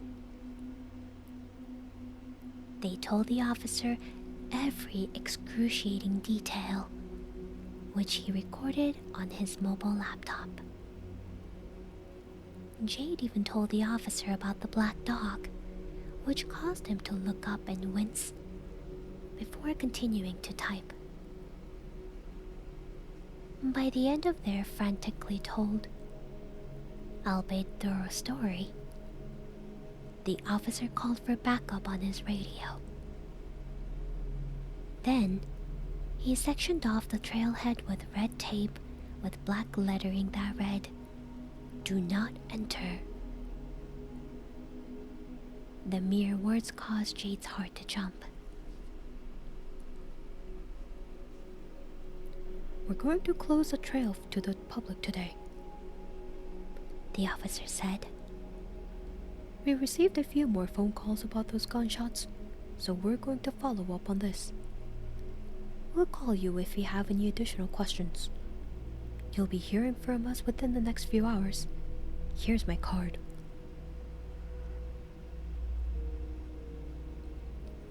Why wouldn't he ask us to show him the burial site? Miguel said gruffly as he opened the door to his beat-up Camry. Keep your voice down, Colt snapped, unlocking his car. He said he'll follow up with us. Do you want to go back to our place? Jade said softly. Thanks, but I have to make some calls to my mom and aunt. I'll catch up with you guys. On impulse, Jade reached over to hug him. This caught Miguel off guard, but he ultimately fell into her embrace and pulled her in closely. At that moment, all the anger and pain that lingered from the breakup subsided. She was just glad that he was there and safe.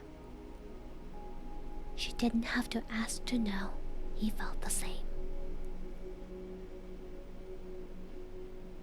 I'm here for you through all of this.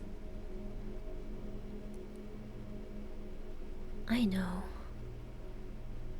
I don't know what to. Instead of finishing that sentence, Miguel kissed her on the cheek. She smiled and watched with an ungodly amount of uncertainty, fear, and bliss as he sped out of the park. Colt sighed and hugged Jade as well, apologizing for the vomit that splattered onto her shirt, which caused her to snort a laugh. They drove in silence all the way back to Winstead. In the silence, Jade, of course, thought of everything they had been through, but kept coming back to the shovel. She was almost sure she had seen that type of shovel before. As a teenager, Frank tasked her with mowing the lawn every other visit. If she remembered correctly, that shovel lay in the shed with the lawnmower.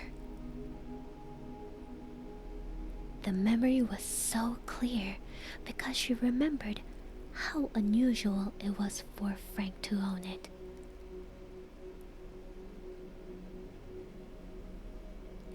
It would be another day and a half before the officer returned their call with the unfortunate news that they had neither located the burial plot nor the man with the gun.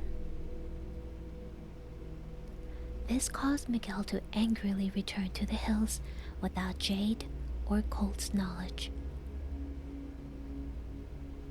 After searching late into Sunday night, he never found the plot either. It would be only another week before the news coverage died down over Alexa and Chloe's disappearance.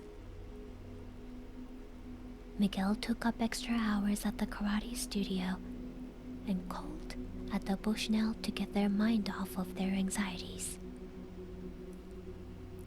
Jade grew sick of seeing the same regulars at the brewery, especially being hit on by them, so she called out the following Saturday.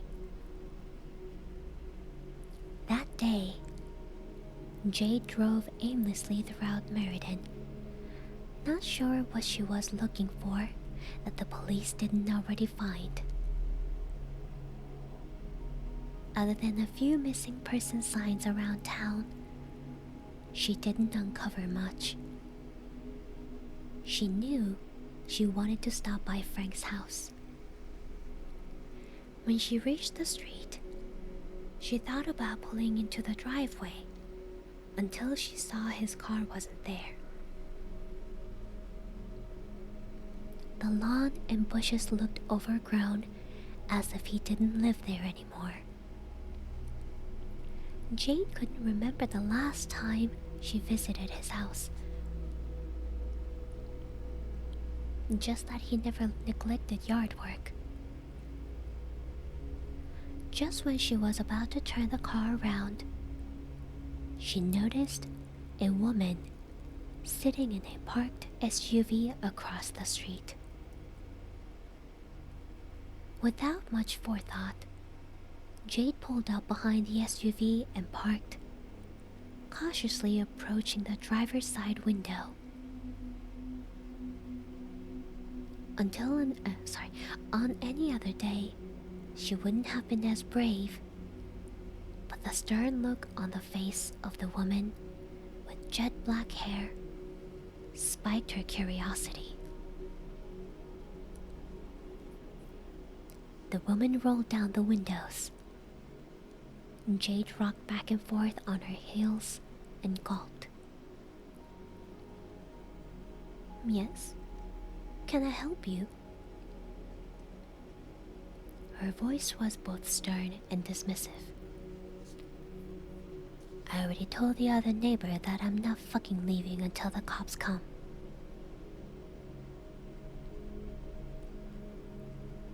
"No," Jade said hoarsely. "I have a feeling we're here for the same reason." "Yeah? What would that be, honey?" The woman was probably in her late 30s, but her vast crow's feet made her appear much older. On her lap lay a pair of sunglasses and a stack of photographs. "You one of Frank's whores or something? Well, I got news for you, honey. I'm not. I'm his daughter." This gave the woman pause. "No shit. All these years and then I never saw his family around. Some father he must be. What's your name?" "Jade." "Jade, do you know who the hell your father is? Do you know what the hell your father is?" Reluctantly, she nodded. "I think I know, but I don't want to." "Shit, hon," she said, stepping out of the vehicle. The woman was maybe 5.5 feet, but carried herself like she was much taller and unafraid of anything. "You have to. I'm sorry to break the news to you, honey, but 17 years ago, your father killed my friends."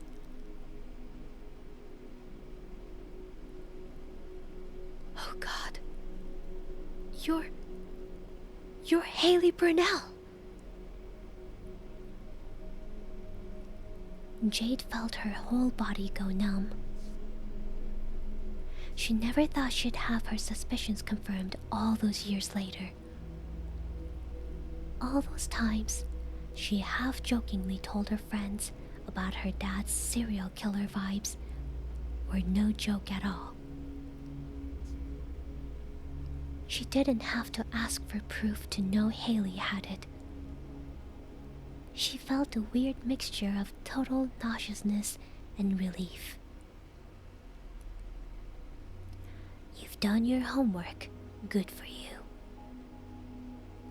I've been following him for so many years.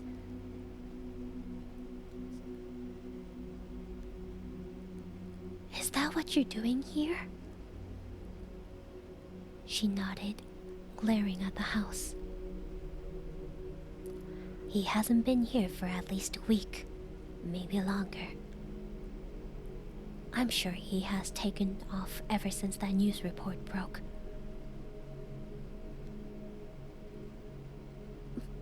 But I'm sorry. I need to sit down. She felt the world spinning rapidly around her, and her entire body going numb. Haley knelt down by Jade as she cradled her head in her hands. I'm sorry, Haley. I'm so sorry. You have nothing to be sorry about, she said. It sounds like you've known about him. I thought I did. Jade looked up, her face drenched in an ugly mess of tears and sweat.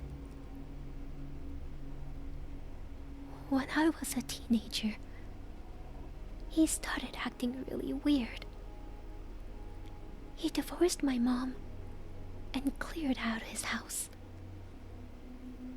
He also took really long trips and asked me to start calling him Frank.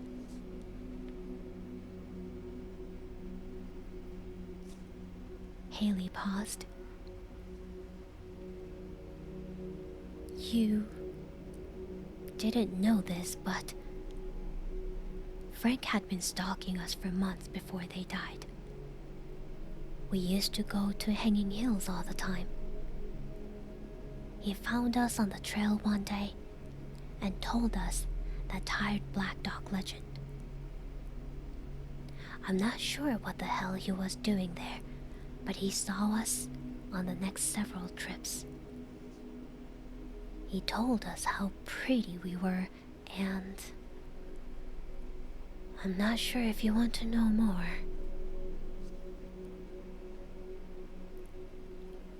I do. That's disgusting.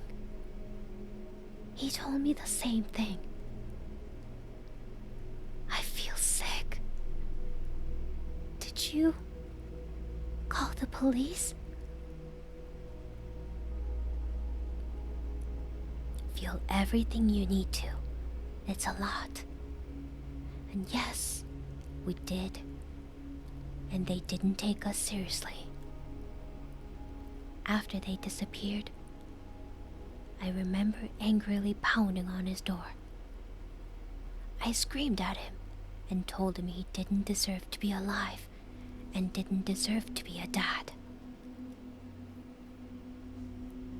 Oh my God. He filed a restraining order against me and my family. I haven't found anything since, any more evidence. But I know. Are you an investigator? Haley chuckled, glancing over her shoulder for cars. Just a very pissed off single mother. I forgot to ask, what are you doing here? You'd probably think I'm crazy. Try me. My friends and I went looking for those girls. We saw the black dog. Jade was surprised she wasn't judging. It's hard to explain what it is. It's not like a ghost, but kind of blurry when you see it, and cold to the touch. Anyway, the dog led us to this burial plot with a long shovel staked in it.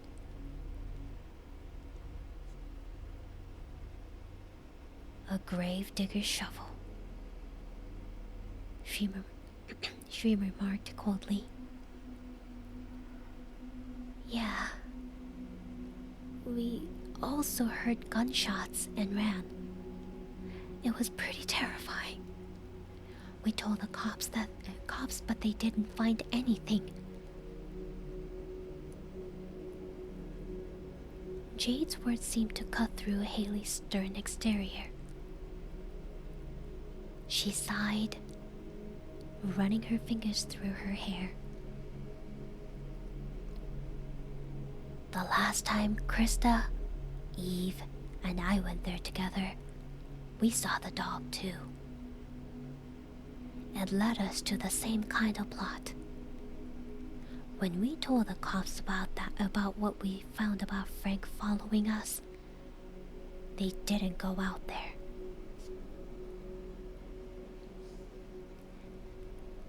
It makes sense, Jade said sadly.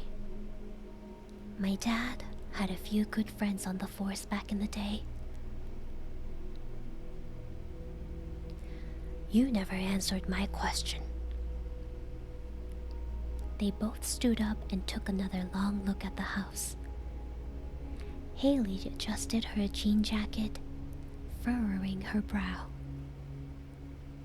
Jade glanced at her, lower lip slightly trembling.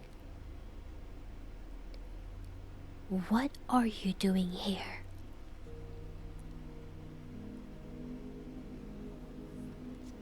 When I was a kid, I saw that shovel in his shed. I wanted to see if it was still there.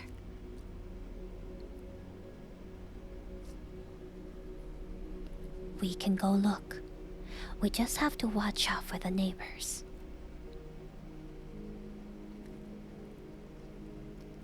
They crept across the street and into the tall grass. Jade peered through the window while Haley scaled the side of the house. The interior was completely vacant, save for the lone, unplugged lamp on the hardwood floor. Jade scrambled to the side and noticed the garage was vacant too, and the windows were collecting cobwebs. As they entered the backyard, she could see them from the single-hung windows that the kitchen was completely stripped of its appliances. Take a look at this. Haley had busted the lock to the gray saltbox shed. Jade hurried over. They stared jaw agape at the red writing hastily scribbled all over the walls and floors. There were several names and dates repeated in different lengths. Oh my God.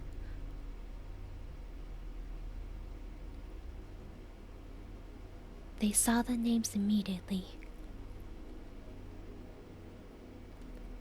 Eve Cross and Krista Nolan, 1999.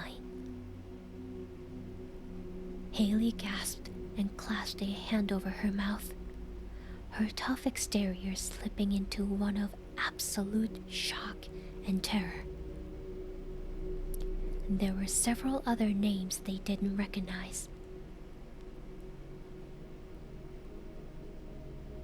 Ali Shalon, 1992. Naomi de Leon, 1994. Ricky Johnson, 2006. Jade wrapped an arm around Haley's waist as they saw the next two names. Chloe Peters and Alexa Boyd. Date followed. She wondered if she should take a sign as a positive one, an indication that their fates hadn't been sealed yet. There was another name in the far corner, one with an L that she couldn't quite make out.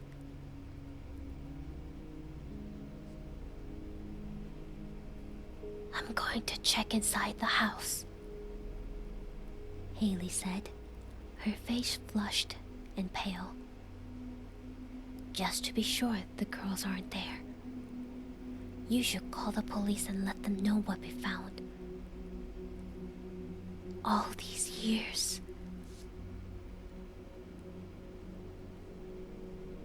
"Yeah," Jade said. "Be careful."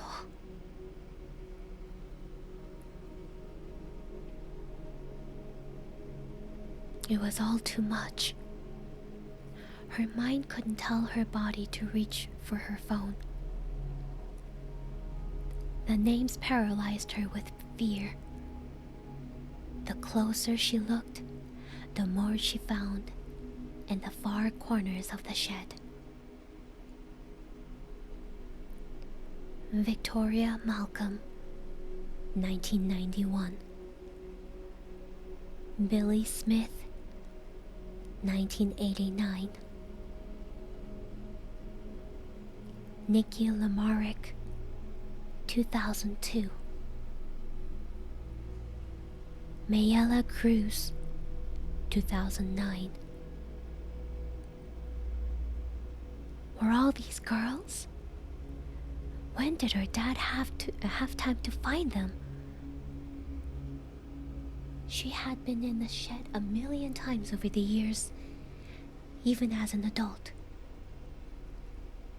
Why were the names here now? In the furthest corner of the shed, which was devoid of any light, she saw the final name. Little Troll. No dates followed. She couldn't breathe. She couldn't see either. All of her senses were fading. When she opened her mouth to scream, she couldn't do that either. She could only hear the distinct sounds of the shed door latching behind her.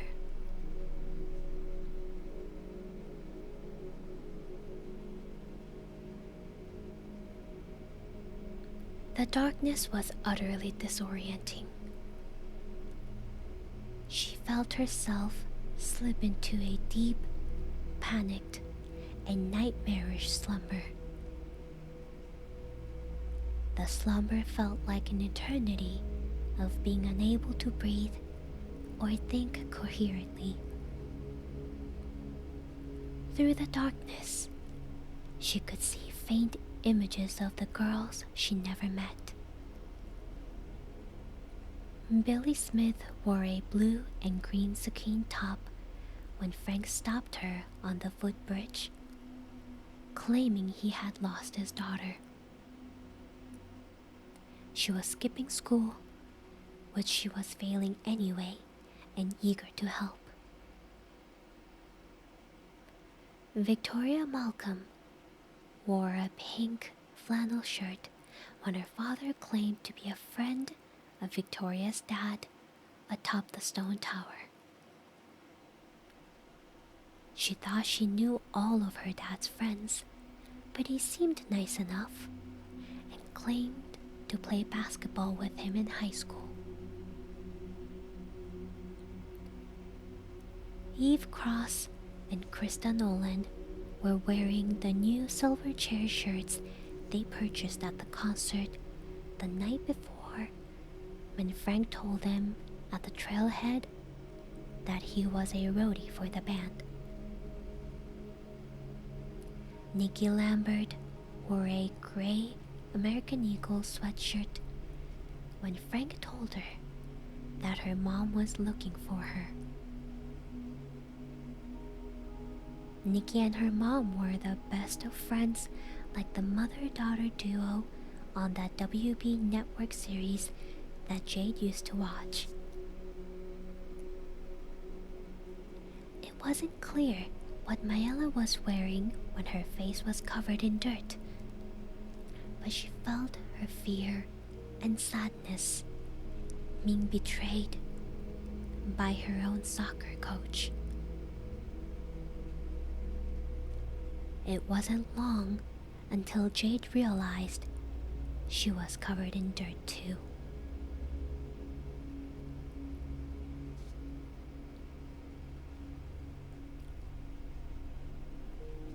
Ads incoming. We are getting to the last bit of the story.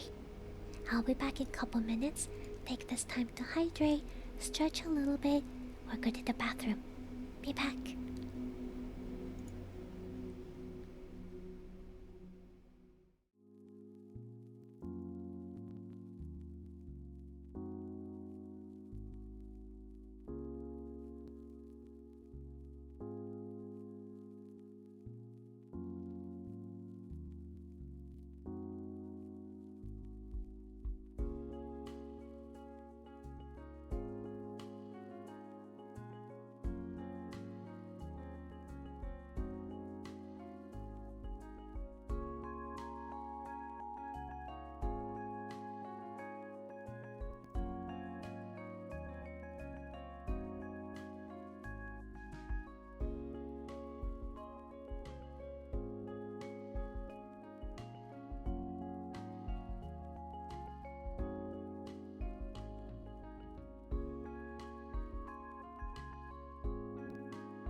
Alright, welcome back.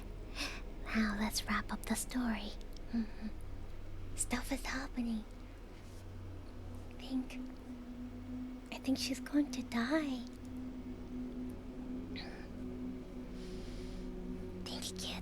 Thank you. When Jade regained her sense of taste, she realized how appalling the taste of soil truly was with its chalky, earthy texture. She attempted to spit it out, but more dirt trickled down, so she sealed her lips entirely. When Jade regained her sense of smell, she noticed the soil's horribly sour and metallic scent, which she had a difficult time breathing through with only centimeters of her nostrils uncovered.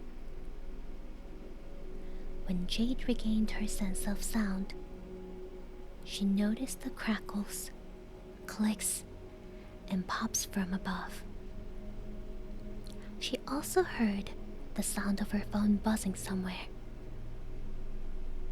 When Jade gained her senses of touch and consciousness, she was absolutely horrified by the immense pressure pushing down on her body. For several minutes, she tried to thrash her body, but only moved an inch at best. She was losing oxygen again, and rapidly. From above, she heard more distant crackles, clicks, and pops, followed by the sound of grating and rasping. Something or someone was digging her up. It wasn't a spade of a shovel. Its movements were still rapid, but yet more gradual. She watched the dirt flick upward in small chunks. When her nose and paws were unearthed, she realized 2 small black paws were doing the digging.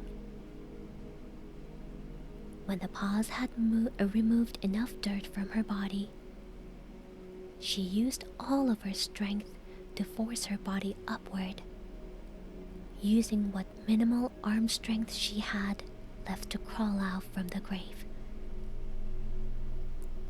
The black dog bit onto her sleeve and helped tug her the rest of the way. As Jade rose to her feet, struggling to catch her breath, the dog guarded her in front, raising its tail with its ears flat against its head. The dog stood much taller than its familiar spaniel-like stature. If not for its familiar features, she would have mistaken it for a Great Dane. The dog was no longer blurry, but glowing in a misty, green-tinted aura. Its sad brown eyes were no longer sad or brown, but blue and fiery like the combustion of carbon. Jade stared in horror as the unmarked dirt plots that surrounded her from all sides. They numbered in the dozens, maybe double or triple that. She couldn't be sure. Then she looked back, even more horrified, at the grave she came from, which was at least 4 feet deep. How long had the dog been digging for? How long had she been buried? All time seemed to elude her. She knew she heard her phone, but couldn't find it. She knew not to run though with the dog guarding her, moving with every direction she turned. "Thanks, buddy," she whispered. "Should we?" Just as she was about to move, the smell of menthols overwhelmed her senses, the same way it had for many years. From between two bushes, her father, a frailer-looking man than she remembered in torn flannel, appeared, carrying the gravedigger's shovel in his hand. "Ah, Lena! Oh my gosh! Lena! Oh no! I was going to raid you today! No! Thank you so much! Oh my goodness! I was going to raid you today! We'll find someone else. But thank you so much. How was your stream? Welcome, raiders.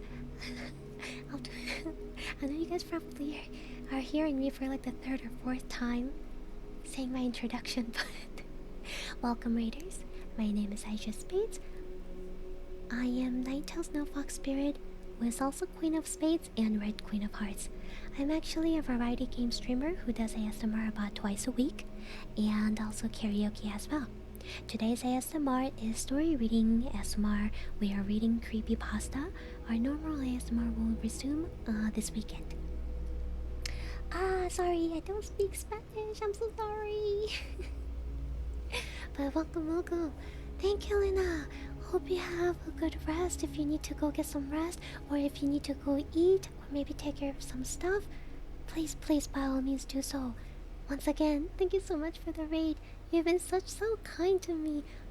I've been trying to raid back to you. Thank you. And everyone who's been coming in. Thank you so much for the follows, all the new followers. And I'm sorry I didn't get to greet you while we were focused on the story. But thank you so much. And welcome in, my regulars. Good to see you. Alright, we are almost to the end of the story.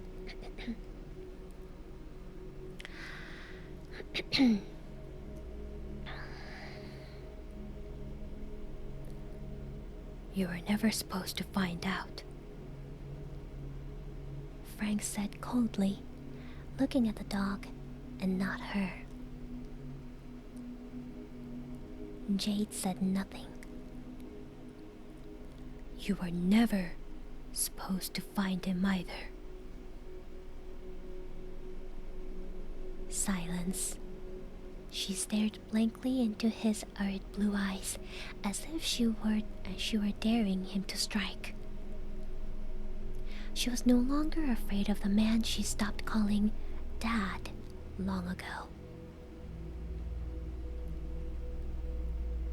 Is this the third time you've seen him, Frank? With these words, Frank's red eyes widened, his pupils dilated. He attempted to lunge forward, drawing a small gray pistol from a concealed holster. But the black dog leaped and tackled him into the grave. Frank unleashed a blood-curdling scream. The scream lasted mere moments before gnawing and gurgling sounds took its place. The gnawing and gurgling sounds turned to ones of crumbling as a mound of dirt collapsed into the grave. After the dirt collapsed, she heard the collective screams of Frank's countless victims escape into the atmosphere.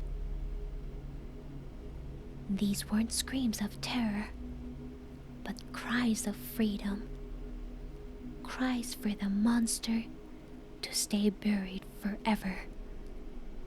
Every inch of his evil being rotting into the earth. The dog jumped from the grave into a nearby pile of leaves, its stature morphing back to spaniel form. It took one last look at Jade, its eyes now a bold shade of brown, and drifted into the vast woods.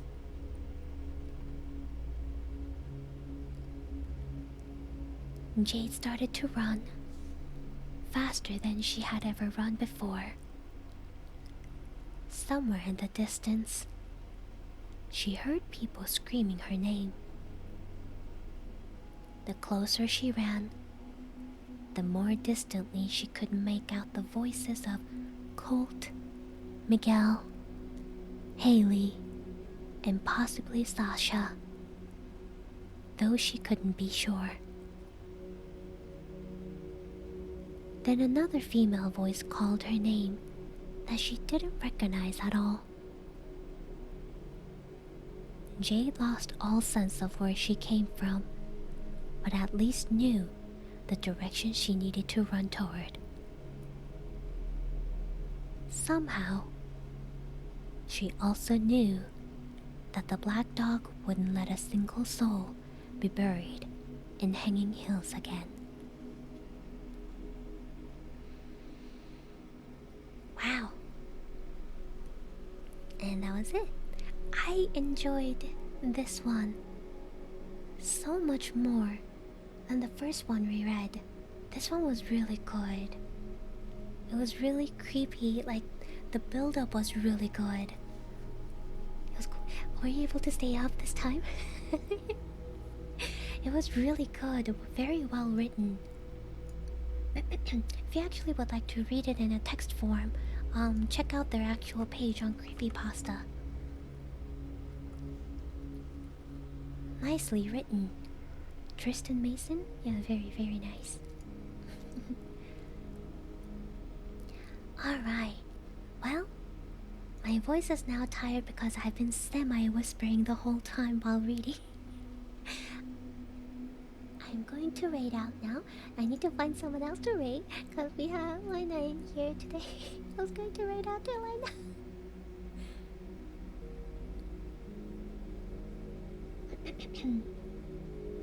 Let's see. Oh, okay, I know. I know where we're going to. Alright, alright. They're just starting soon, so you guys will have plenty of time to enjoy their ASMR. I'm so sorry. Hello, hello, welcome in. We've been reading story for 4 hours and 20 minutes. But I will be wrapping up, and I'm going to send you guys off to another amazing ASMR artist. For those who've been here, or even when you were here from the middle of the stream, I hope you enjoyed the time you were here and a comfortable, relaxing time, despite the stories being creepy. I had a good time reading through the stories. I'll do another creepypasta reading, probably next week, before the Halloween month is over. Let's see. Yeah, we still have about about 2 weeks or so of Spooktober left, so we'll do another creepypasta reading in the middle of the week, around this time, next week. Normal ASMR will be this weekend. Be sure to check out the live streams on my Twitch channel. Follow me on Twitter and join the Discord server for updates on stream schedules and any other events, and to casually chat and hang out with me from time to time. See you next time!